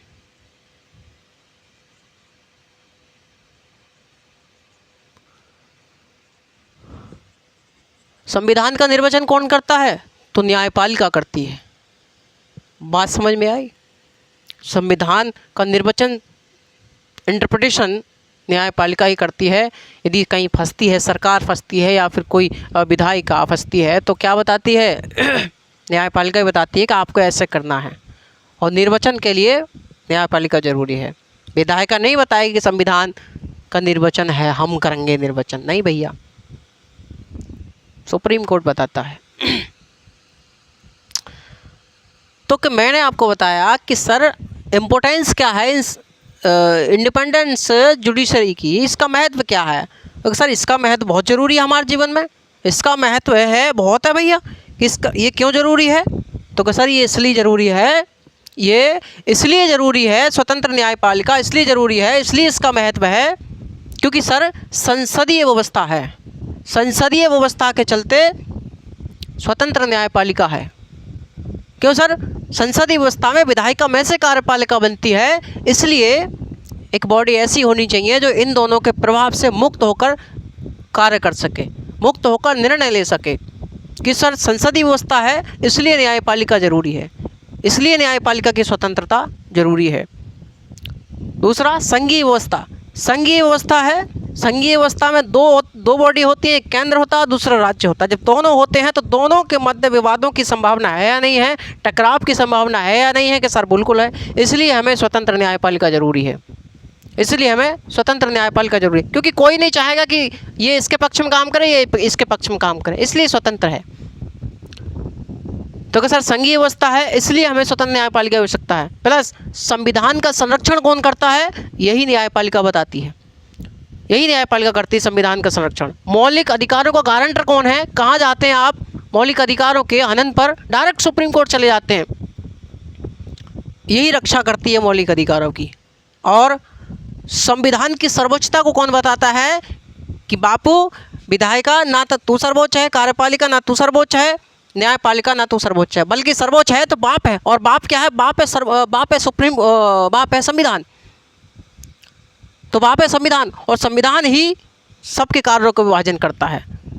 और इस बात को कौन बताता है? स्वतंत्र न्यायपालिका बताती है कि संविधान की सर्वोच्चता के बारे में। और शक्तियों का पृथक्करण है, और शक्तियों का पृथक्करण के चलते हमें स्वतंत्र न्यायपालिका की आवश्यकता है। और शक्ति एवं कार्यों का संतुलन एवं नियंत्रण जरूरी है। इन पर नियंत्रण एवं संतुलन जरूरी है एक दूसरे पर, तीनों अंगों पर। इसलिए कौन बताता है नियंत्रण है या नहीं? ये भी न्यायपालिका बताती है। प्लस संविधान का निर्वचन कौन करती है, इंटरप्रिटेशन कौन करती है संविधान का? तो न्यायपालिका ही करती है। इसलिए हमें स्वतंत्र न्यायपालिका की जरूरत है, क्योंकि सर ये सब चीज़ें हैं। और स्वतंत्र न्यायपालिका है जब ये सब कुछ है, और स्वतंत्र न्यायपालिका ना हो तो ये सब कुछ ना मिले। बात समझ में आ रही है? तो क्या सर स्वतंत्र न्यायपालिका है जब ये है। अगर मैं इन सबको एक शब्द में कह दूं, जिसे कहा जाता है लोकतंत्र, डेमोक्रेसी, अगर मैं इन सबको एक शब्द में कह दूं जिसे कहा जाता है डेमोक्रेसी, डेमोक्रेसी एंड लोकतंत्र, लोकतंत्र या डेमोक्रेसी, कि सर लोकतंत्र है, लोकतंत्र है जब ये सब कुछ है, लोकतंत्र है जब ये सब कुछ है, और इसीलिए स्वतंत्र न्यायपालिका है। कि सर लोकतंत्र है, लोकतंत्र है इसलिए स्वतंत्र न्यायपालिका है, और जब स्वतंत्र न्यायपालिका है तो ये सब कुछ है, इसलिए आप स्वतंत्र हैं, इसलिए आप स्वतंत्र हैं। एक बार क्वेश्चन पूछा था कि स्वतंत्र न्यायपालिका लोकतंत्र की पूर्व शर्त है या लोकतंत्र की पहली शर्त है। जहां लोकतंत्र होगा वहां स्वतंत्र न्यायपालिका होगी, और स्वतंत्र न्यायपालिका है तब ये सब कुछ है, तब ये सब कुछ है साथियों। क्लियर है बात? अरे क्लियर है तो क्या आपको पता चल गई कि स्वतंत्र न्यायपालिका क्यों जरूरी है, इसका क्या महत्व है, कि सर इसके चलते इसके चलते इसके चलते इसके चलते। क्लियर है? चलिए बहुत अच्छे। यहाँ तक बात समझ में आई कि सर स्वतंत्र न्यायपालिका मतलब हमारी स्वतंत्रता, कि सर जब स्वतंत्र न्यायपालिका ही नहीं रहेगी तो हमारी स्वतंत्रता नहीं रहेगी, हम तो ख़त्म है मामला। और ये लोग हमें बोलने देंगे, ये हमारी आलोचना सुनेंगे?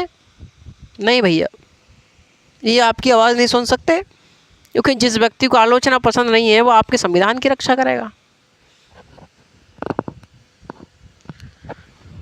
वो आपके संविधान की रक्षा करेगा नहीं। ठीक है भाई?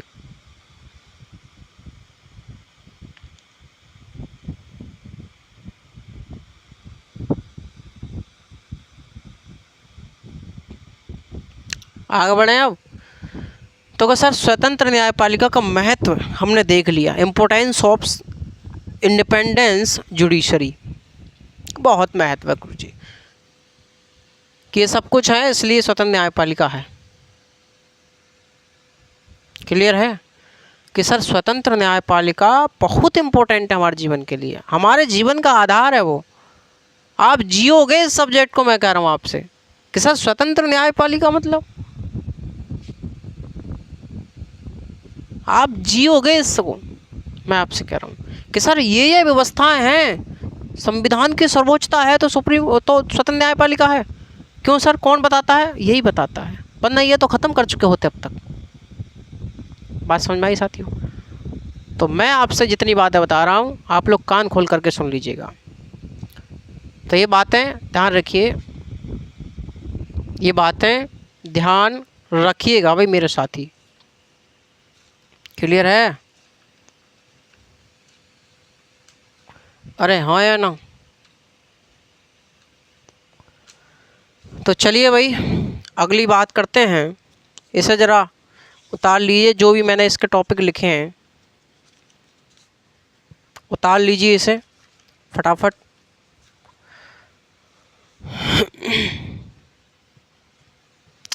क्वेश्चन लिखना चाहें तो लिख सकते हैं, स्वतंत्र न्यायपालिका से आपका क्या आशय है? स्वतंत्र न्यायपालिका से क्या आशय है? स्वतंत्र न्यायपालिका से क्या आशय है?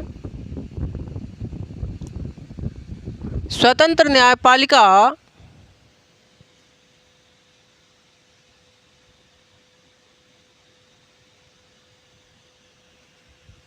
स्वतंत्र न्यायपालिका का क्या महत्व है? क्या महत्व है? ये क्वेश्चन है भाई, लिख दो बिल्कुल गड़गड़ा के एकदम बढ़िया। ठीक है, यहाँ से शुरुआत कर दो और ये सब लिख दो। महत्व है ये संसदीय व्यवस्था, संघीय व्यवस्था, संविधान के संरक्षण, मौलिक अधिकारों गारंटर, संविधान की सर्वोच्च शक्तियों का पृथक्करण, शक्ति एवं कार्यों का संतुलन एवं नियंत्रण इन एक दूसरे पर। ठीक है, संविधान का निर्वचन करती है ये। और सर और कि सर लोकतंत्र है, कि सर लोकतंत्र है, और लोकतंत्र है इसलिए स्वतंत्र न्यायपालिका है। समझे आप मेरी बात? और इसलिए ये सब कुछ है। आगे बढ़ें। अगला टॉपिक है अपना न्यायिक समीक्षा या न्यायिक पुनरावलोकन।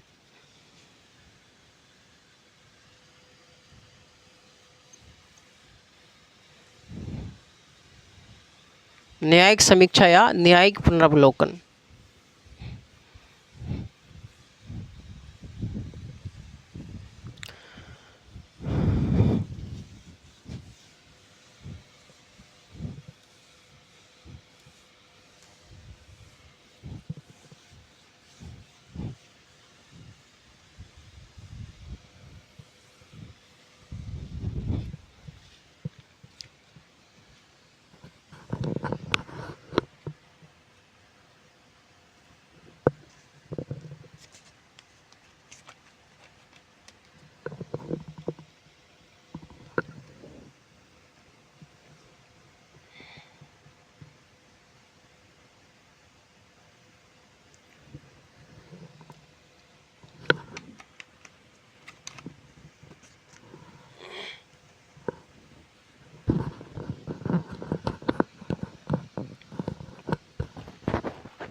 न्यायिक समीक्षा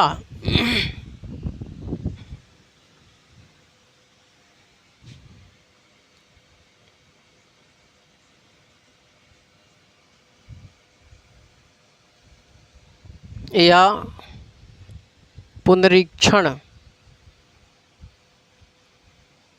या पुनरावलोकन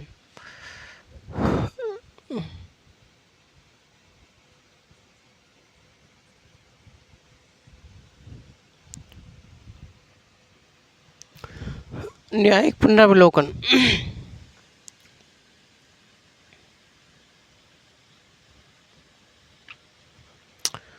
ये है भाई न्यायिक समीक्षा या न्यायिक पुनरावलोकन। मैं एक डायग्राम बना रहा हूँ, डायग्राम से आप लोग समझ जाएंगे मैं कहना क्या चाहता हूँ।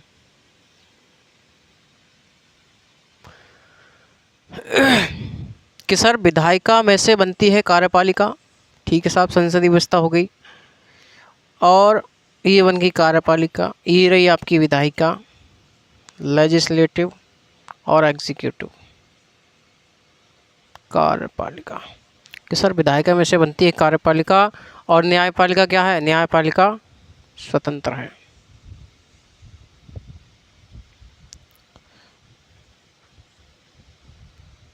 जुडिशरी। चित्र बना रहा हूँ न्यायिक समीक्षा का, किस प्रकार से आपको डायग्राम कॉपी में छापना है। विधायिका बनाती है कानून, एक्ट बनाती है ये। कार्यपालिका बनाती है क्या?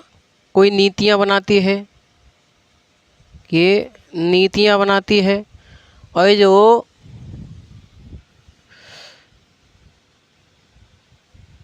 न्यायिक पुनरावलोकन है ये क्या है? ये एक चश्मा है, ये एक चश्मा है भाई साहब। ये जांच करती है, न्यायपालिका क्या करती है? जांच करती है भाई साहब। किस बात की जांच करती है? ये जांच करती है कि विधायिका द्वारा बनाया गया कोई कानून और कार्यपालिका द्वारा बनाई गई कोई नीति सही है या नहीं। और सही है या नहीं ये किस आधार पर बताती हैं? ये बताते हैं संविधान के आधार पर। इसका आधार क्या होता है? इसका आधार होता है संविधान। यानी कि साथियों, विधायिका द्वारा बनाया गया कोई कानून, कार्यपालिका द्वारा बनाई गई कोई नीति यदि संविधान से सम्मत नहीं है, यदि संविधान से सम्मत नहीं है तो उसको समाप्त करने का, उसको खारिज करने का किसके पास अधिकार है? तो न्यायपालिका के न्यायपालिका पर अधिकार है। और न्यायपालिका जो ये अधिकार है ना न्यायपालिका का, ऐसे ही कहते हैं जुडिशल रिव्यू, न्यायिक पुनरावलोकन, कि सर न्यायपालिका का क्या है, ये बहुत महत्वपूर्ण तत्व है कि सर अगर न्यायपालिका के पास न्यायिक पुनरावलोकन की शक्ति ना हो तो ये तो कोई भी कानून बना लेंगे, फिर ये कोई भी नीति कानून लागू करवा देंगे। फिर किस बात सही है सर, बिल्कुल सही बात है आपकी कि सर ये कोई भी कानून बना देंगे, ये कोई भी नीति लागू करवा देंगे अगर इसके पास न्यायिक पुनरावलोकन की शक्ति ना हो तो। सरकार ने तो कानून बना ही दिया था, इलेक्टोरल बॉन्ड कानून है भैया, सरकार ने तो बना ही दिया था कि शादी के बाद धर्म परिवर्तन नहीं कर सकते। लेकिन किसने बताया वो कानून के संविधान से सम्मत है या नहीं? वो किसने बताया? वो न्यायपालिका ने बताया, वो न्यायपालिका ने बताया। तो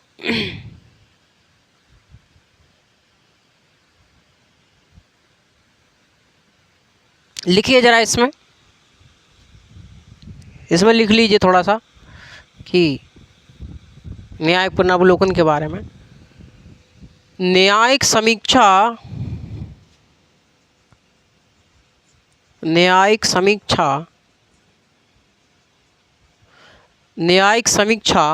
न्यायपालिका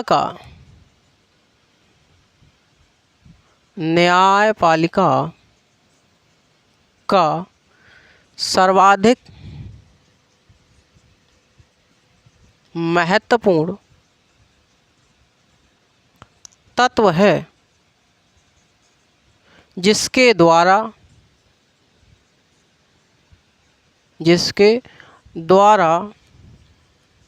विधायिका द्वारा बनाया गया कोई कानून, किसी कानून व कार्यपालिका द्वारा बनाई गई कोई नीति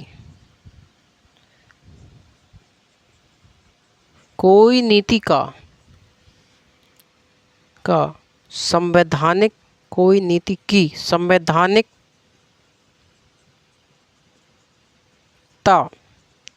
की जांच करना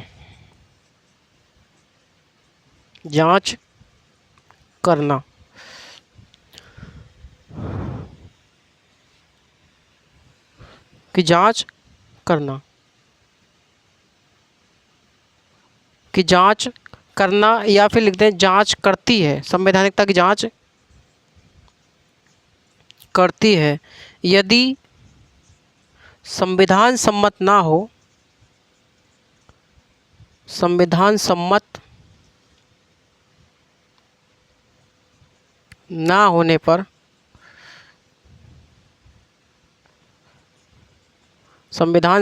होने पर उसे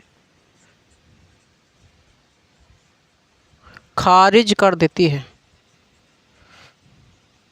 तो मैंने आपको बताया कि न्यायिक समीक्षा जो है वो न्यायपालिका का सर्वोच्च एक महत्वपूर्ण तत्व है, एक अधिकार है भाई साहब। न्यायपालिका का एक शक्ति है उसकी, न्यायिक पुनरावलोकन, जिसके माध्यम से विधायिका द्वारा बनाया गया कोई कानून और कार्यपालिका द्वारा बनाई गई कोई नीति इसके संवैधानिकता की जांच करती है। और यदि संविधान सम्मत नहीं है कोई कानून या कोई नीति तो उसको खारिज भी कर देती है न्यायपालिका। किसके द्वारा? न्यायिक समीक्षा, न्यायिक पुनरावलोकन के द्वारा। तो ये चित्र होगा भाई साहब, चित्र बनाइएगा, ठीक है। ये है, लिख लीजिएगा। जैसे इसमें खारिज कर देती है कोई कानून, जैसे इलेक्टोरल बॉन्ड कानून, इलेक्टोरल बॉन्ड और एनजैक नेशनल जुडिशल अपॉइंटमेंट कमीशन, एनजैक लेकर के आई थी सरकार 2015 में। तो ये समझाऊंगा मैं आपको जब बताऊंगा कि ये जो सुप्रीम कोर्ट में न्यायाधीश होते हैं इनकी नियुक्ति कैसे होती है, उस समय आपको बताया जाएगा कि एनजैक क्या था। ठीक है, तो ये भाई न्यायिक पुनरावलोकन है, न्यायिक पुनरीक्षण है कि सर न्यायपालिका की बहुत बड़ी शक्ति है ये, और न्यायपालिका का पावर, न्यायपालिका के पास यदि ये पावर ना हो तो न्यायपालिका बेकार है, मामला न्यायपालिका बेकार है। क्लियर है मेरे साथी? अरे हाँ या ना? आगे बढ़े अब। तो हमने न्यायपालिका की स्वतंत्रता देख ली, न्याय पुनरावलोकन देख लिया। एक और देखते हैं, यथोचित विधि प्रक्रिया। इसे रफ कर दूं मैं, स्क्रीनशॉट लीजिए इसका। यथोचित विधि प्रक्रिया, यथोचित विधि प्रक्रिया।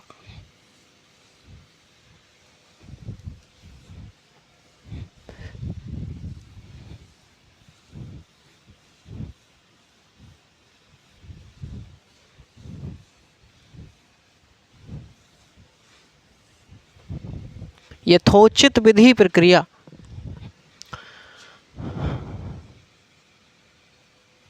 यथोचित विधि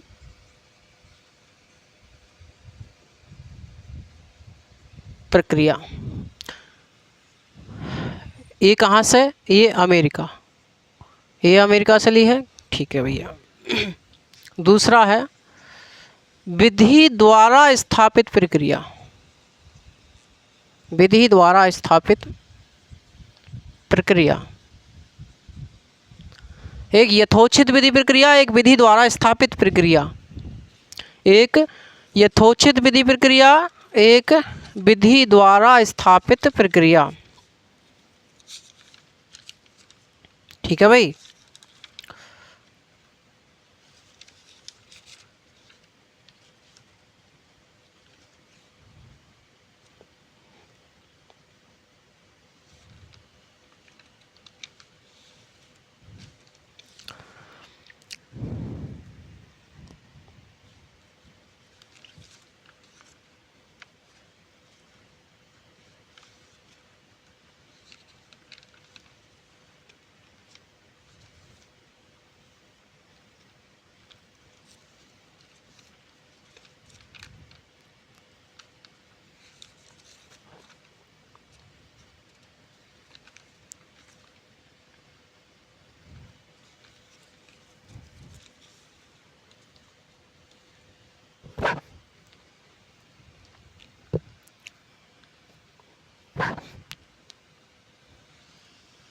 चलिए, तो सर एक है यथोचित विधि प्रक्रिया, एक है विधि द्वारा स्थापित प्रक्रिया। विधि द्वारा स्थापित प्रक्रिया जापान से लिखी है, जापान, जापान के संविधान से। वैसे यूके में भी है ये, ब्रिटेन में भी है। तो यथोचित विधि प्रक्रिया और विधि द्वारा स्थापित प्रक्रिया। देखिए साथियों,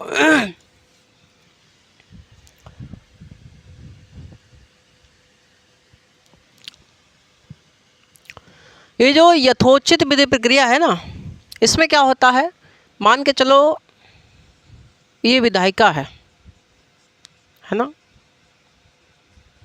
विधायिका है, लेजिस्लेटिव है। यथोचित विधि प्रक्रिया में विधायिका द्वारा बनाया गया कोई कानून, बनाए गए किसी भी कानून की न्यायपालिका जो होती है, एक होती है न्यायपालिका, ठीक है भैया, जुडिशरी, जुडिशरी,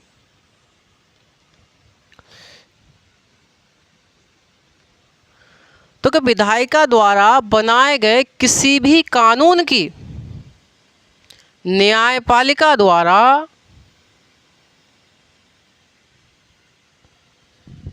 यथोचित विधि प्रक्रिया में प्रोसेस चेक किया जाता है। क्या किया जाता है? प्रोसेस भी चेक किया जाता है, प्लस उसकी मंशा भी चेक की जाती है। मतलब मेरे कहने का मतलब है, यथोचित विधि प्रक्रिया में न्यायपालिका द्वारा विधायिका के द्वारा बनाए गए किसी भी कानून की प्रोसेस चेक किया जाएगा, प्रोसेस, और उसमें मोटिव भी चेक किया जाएगा, मोटिव। मोटिव, उसमें मोटिव भी चेक किया जाएगा, यानी प्रक्रिया चेक की जाएगी और मंशा भी चेक की जाएगी। मेरे कहने का मतलब है जहाँ जहाँ जिस देश में यथोचित विधि प्रक्रिया होगी वहाँ न्यायपालिका को ये अधिकार है कि आपकी जो न्यायपालिका है उसे ये अधिकार है कि विधायिका द्वारा बनाए गए किसी भी कानून, किसी भी एक्ट की वो प्रक्रिया भी चेक कर सकती है, वो उसका प्रोसीजर चेक कर सकती है, वो उसकी मोटिव भी चेक कर सकती है कि इसकी मंशा क्या है। यानी प्रक्रिया चेक करेगी कि सही प्रोसेस से होकर के आया नहीं आया, विधेयक आया नहीं आया, पास हुआ नहीं हुआ, मेजोरिटी मिली नहीं मिली, राष्ट्रपति ने साइन किए नहीं किए, ये तो प्रक्रिया है, ये चेक करे ही करेगी। और उसकी मंशा भी चेक करेगी, उसके मोटिव भी चेक करेगी, कहीं ये लोगों के मौलिक अधिकारों से असंगत तो नहीं बैठता है, उनके नैसर्गिक अधिकारों से असंगत तो नहीं बैठता है। इसका मतलब विधि द्वारा स्थापित प्रक्रिया तो यहाँ है, इसका मतलब यह है कि जो यथोचित विधि प्रक्रिया है, यथोचित विधि प्रक्रिया में लोगों के अधिकारों का भी ख्याल रखा जाता है, नैसर्गिक अधिकारों की भी रक्षा यहाँ पर की जाती है, क्योंकि मंशा चेक करी जा रही है ना उस कानून की मंशा चेक करी जा रही है, मोटिव चेक किया जा रहा है कि ये कहीं इनके लोगों के अधिकार पर तो खतरा नहीं है। यदि है तो उसको न्यायपालिका क्या कर देती है, रद्द कर देती है, खारिज कर देती है। ये बात समझ में आई कि सर यथोचित विधि प्रक्रिया में न्यायपालिका को ये अधिकार है कि वह विधायिका द्वारा बनाए गए किसी कानून की प्रक्रिया चेक करेगी, उसका मोटिव चेक करेगी, उसकी मंशा भी चेक करेगी, उसकी मंशा भी चेक करेगी।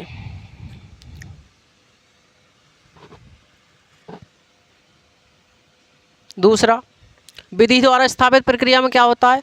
विधि द्वारा स्थापित प्रक्रिया में सीधा ये होता है कि सर जो विधायिका है ना, विधायिका द्वारा बनाया गया है कानून, ठीक है भैया, लेजिस्लेचर द्वारा बनाया गया कोई कानून, कोई एक्ट, कोई कानून, कोई एक्ट, ये कहा जाता है ये न्यायपालिका, न्याय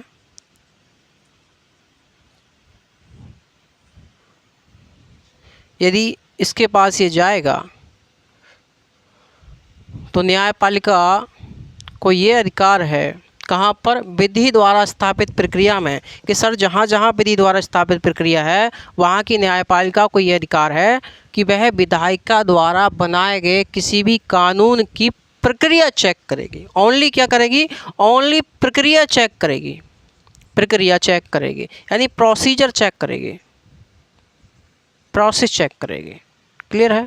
लेकिन मंशा चेक नहीं करेगी, मोटिव चेक नहीं करेगी। मोटिव कहाँ करेगी? वहाँ करेगी। तो हो सकता है अधिकारों को उल्लंघन हो जाए, हो सकता है कि सर यहाँ पर तो संसद द्वारा, विधायिका द्वारा कोई ऐसा भी कानून बनाया जा सकता है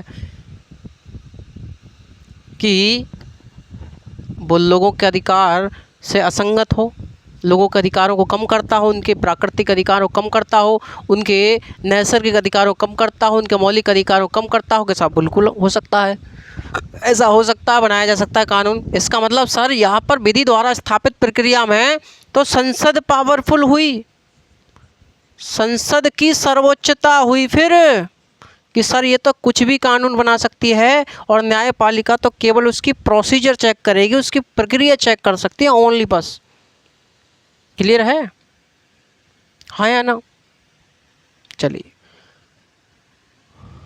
और लेकिन यथोचित विधि प्रक्रिया में न्यायपालिका सर्वोच्च है, क्योंकि सर ये भी चेक करेगी कि लोगों के अधिकारों से असमंजस तो नहीं है, लोगों के अधिकारों के साथ असंगत तो नहीं है ये कानून जो विधायिका द्वारा बनाया गया, तो उसकी प्रक्रिया भी चेक करेगी, उनकी मंशा भी चेक करेगी।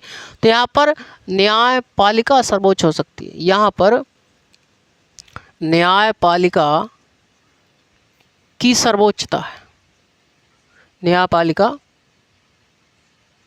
सर्वोच्चता। बात समझ में आई? क्लियर है? तो मैंने आपको क्या बताया? मैंने आपको बताया कि सर जहाँ जहाँ पर यथोचित विधि प्रक्रिया है, ड्यू प्रोसेस ऑफ लॉ है, वहाँ पर न्यायपालिका विधायिका द्वारा बनाए गए किसी भी कानून की प्रक्रिया भी चेक करेगी कि वह किस प्रक्रिया से गुजर करके आया, सही प्रक्रिया से गुजर करके आया नहीं आया, विधेयक ठीक से आया नहीं आया, पारित हुआ है नहीं हुआ है, मेजॉरिटी मिली है नहीं मिली है, राष्ट्रपति द्वारा साइन हुए हैं नहीं हुए हैं। तो एक प्रक्रिया है, उसका प्रोसीजर चेक करेगी, प्लस उसका मोटिव भी चेक करेगी, उसकी मंशा भी चेक करेगी कि कहीं ये लोगों के अधिकारों के साथ असंगत तो नहीं है, लोगों के नैसर्गिक अधिकारों के साथ असंगत तो नहीं है। तो इसका मतलब यहाँ पर न्यायपालिका सर्वोच्च हो सकती है, क्योंकि सर ये मोटिव भी चेक कर रही है, ये मोटिव भी चेक कर रही है। तो जहाँ जहाँ पर भी यथोचित विधि प्रक्रिया होगी, वहाँ पर न्यायपालिका विधायिका द्वारा बनाए गए किसी भी कानून की प्रक्रिया और मोटिव यानी मंशा दोनों चेक कर सकती है कि क्या मंशा है इसकी, क्या करना चाहता है ये कानून। दूसरा, जहाँ जहाँ पर भी विधि द्वारा स्थापित प्रक्रिया है, जहाँ जहाँ पर भी विधि द्वारा स्थापित प्रक्रिया है, वहाँ पर न्यायपालिका विधायिका द्वारा बनाए गए किसी भी कानून की केवल प्रक्रिया चेक करेगी और उसका प्रोसीजर चेक करेगी कि सर सही प्रोसेस से गुजर करके आया है या नहीं आया है। इसका मतलब कि यहाँ पर तो सर संसद कोई भी ऐसा कानून बना सकती है जो लोगों के अधिकारों के साथ असंगत बैठता हो, कि साहब बिल्कुल बना सकती है। इसका मतलब यहाँ तो सर संसद सर्वोच्च हुई ना हुई, यहाँ पर संसद सर्वोच्च हुई कि साहब बिल्कुल हुई। तो ये अंतर है साथियों विधि द्वारा स्थापित प्रक्रिया में और यथोचित विधि प्रक्रिया में। तो यथोचित विधि प्रक्रिया में प्रक्रिया और मोटिव दोनों चेक किए जाते हैं और विधि द्वारा स्थापित प्रक्रिया में केवल प्रक्रिया या प्रोसीजर चेक किया जाता है कानून का। तो कि सर फिर भारत ने कौन सा अपनाया, फिर भारत ने कौन सा अपनाया इनमें से? मैं पूछता हूँ आपसे कि सर भारत ने कौन सा अपनाया फिर? तो कि भारत ने साथियों जो आप सोच रहे हैं वही मैं सोच रहा हूँ, जो आप सोच रहे हैं वही मैं सोच रहा हूँ। अब याद कीजिए साथियों कि क्या हमको आज़ादी वैसे मिली थी जैसे हम अनुमान लगा रहे थे? हम सोच रहे थे फूल बरसेंगे, माला पड़ेंगी, ये होगा वो होगा। क्या हमें आज़ादी उस हिसाब से मिली? करोड़ों की संख्या में लोग मारे गए, करोड़ों की संख्या में लोग मारे गए, ट्रेनों में लाश कट कट के जा रही थी, खून पे खून बरसाए जा रहे थे। तो हमें आज़ादी उस परिस्थिति में नहीं मिली थी जिस परिस्थिति में हम लोग सोच रहे थे। इसलिए हमारे संविधान निर्माताओं को ये दिख रहा था, उन्होंने सोचा कि यदि हम ये दे देंगे तो अभी तो हमारे पास रोटी तक नहीं है खाने के लिए, तो हम सर्वोच्च न्यायालय को, इस न्यायपालिका को अगर सर्वोच्च बना दिया तो लोग तीसरे दिन केस लेकर के पहुंच जा करेंगे वहाँ, फिर उनके अधिकारों की रक्षा करनी है। तो कहीं ना कहीं दिक्कत आ सकती है, विवाद उत्पन्न हो सकते हैं। इसलिए हमने शुरुआत में, क्योंकि हमारी स्थिति ऐसी नहीं थी कि हम ये अपनाते, इसलिए हमने शुरुआत में साथियों जब संविधान लागू हुआ हमने अपने मूल संविधान में विधि द्वारा स्थापित प्रक्रिया अपनाई, विधि द्वारा स्थापित प्रक्रिया अपनाई शुरुआत में। यानी शुरुआत में हमारे यहाँ केवल न्यायपालिका इसका प्रोसीजर चेक करती, इसका प्रक्रिया चेक करती किसी भी कानून की। लेकिन साथियों 1978 में एक केस आया जिसे कहा था मेनका गांधी विवाद। 1978 में एक मामला आया मेनका गांधी वाद, और मेनका गांधी वाद में सुप्रीम कोर्ट इंटरप्रिटेशन कर रहा था संविधान का निर्वचन कर रहा था। केस में क्या था वो मत जानिए, इनका जो पासपोर्ट वगैरह था वो जब्त कर लिया था, वो विदेश नहीं जाने दिया था उस समय, ऐसा कुछ मामला था। तो जब सुप्रीम कोर्ट निर्वचन कर रहा था, इंटरप्रिटेशन कर रहा था कॉन्स्टिट्यूशन का, उस समय वो इस निष्कर्ष पर पहुंचा सुप्रीम कोर्ट कि भारत में विधि द्वारा स्थापित प्रक्रिया के साथ साथ यथोचित विधि प्रक्रिया भी है, यानी कि न्यायपालिका विधायिका द्वारा बनाए गए किसी भी कानून की प्रोसीजर और मोटिव दोनों चेक कर सकती है। और जैसे ही साथियों ये हमको अधिकार मिला, वैसे ही हमारे अधिकार भी संरक्षित किए गए। क्लियर है यहाँ तक? समझे कुछ बात? चलिए, तो साथियों अमेरिका का संविधान भी क्लियर हुआ आज। अमेरिका का संविधान भी क्लियर हुआ, एक ही क्लास में समाप्त कर दिया, देख लो। तो आज हमने क्या क्या पढ़ा? मौलिक अधिकार के बारे में देखा, उपराष्ट्रपति का पद देखा, न्यायपालिका की स्वतंत्रता देखी, न्यायिक पुनरावलोकन, न्यायिक पुनरीक्षण, जुडिशल रिव्यू देखा, यथोचित विधि प्रक्रिया, विधि द्वारा स्थापित प्रक्रिया जापान से ली गई है, ये भी देख ली हमने।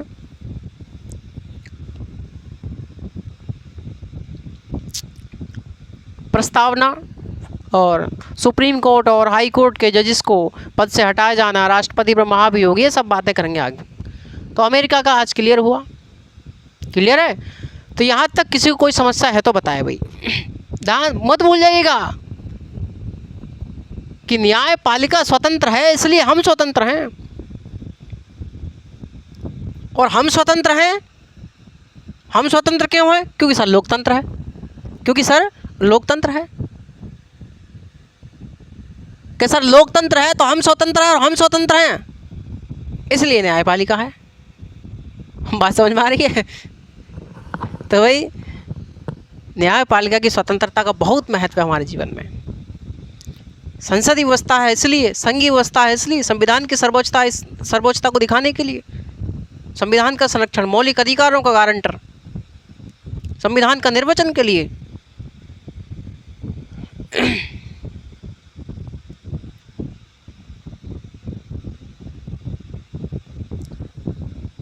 तो लोकतंत्र कि सर लोकतंत्र है तो ये सब कुछ चीज़ें हैं, तो ये सब कुछ है इसलिए आप स्वतंत्र हो। जब आप स्वतंत्र हैं इसलिए स्वतंत्र न्यायपालिका है। तो ध्यान दीजिए साथियों इन सब बातों पर, दिमाग में घुसाइएगा, कुछ तो आपके दिमाग में जाएगा ही। मतलब कुल मिला के जिया करो सब्जेक्ट को, पढ़ना नहीं है, जीना है, जीना है सब्जेक्ट के लिए, जीना है भैया, जीना, लाइफ में उतारना है इन सब चीज़ों को कि सर स्वतंत्र न्यायपालिका। और भाई साहब फिर टारगेट किसे किया जाता है? जो स्वतंत्र न्यायपालिका जिसकी वजह से आप स्वतंत्र हैं उसे टारगेट किया जाता होगा, नहीं किया जाता होगा? कहाँ सब कई बार किया जाता है, कई बार किया जाता है। विधायिका में से बनती है कार्यपालिका, ये कई बार सोचती है कि हमारा नियंत्रण इस न्यायपालिका पर हो जाए। कई बार सोचते हैं, उन्होंने कई बार प्रयास किए भी हैं। एक बार प्रयास किया था एनजेक, आगे पढ़ाऊंगा मैं आपको। तो कई बार प्रयास किए कि इसमें हमारा व्यक्ति शामिल हो जाए, हम काबू कर लें इस पर, बहुत ज़्यादा ये लोगों के लिए काम करती है और ये है वो है। बहुत बातें हैं साथियों कुछ करने लायक ऐसी। कभी मिलते हैं और आपसे नेक्स्ट सेशन में कभी, क्योंकि निश्चिंत होकर के आप लोग तैयारी करें भाई। ठीक है भाई, खुश रहिए, ज़बरदस्त रहिए।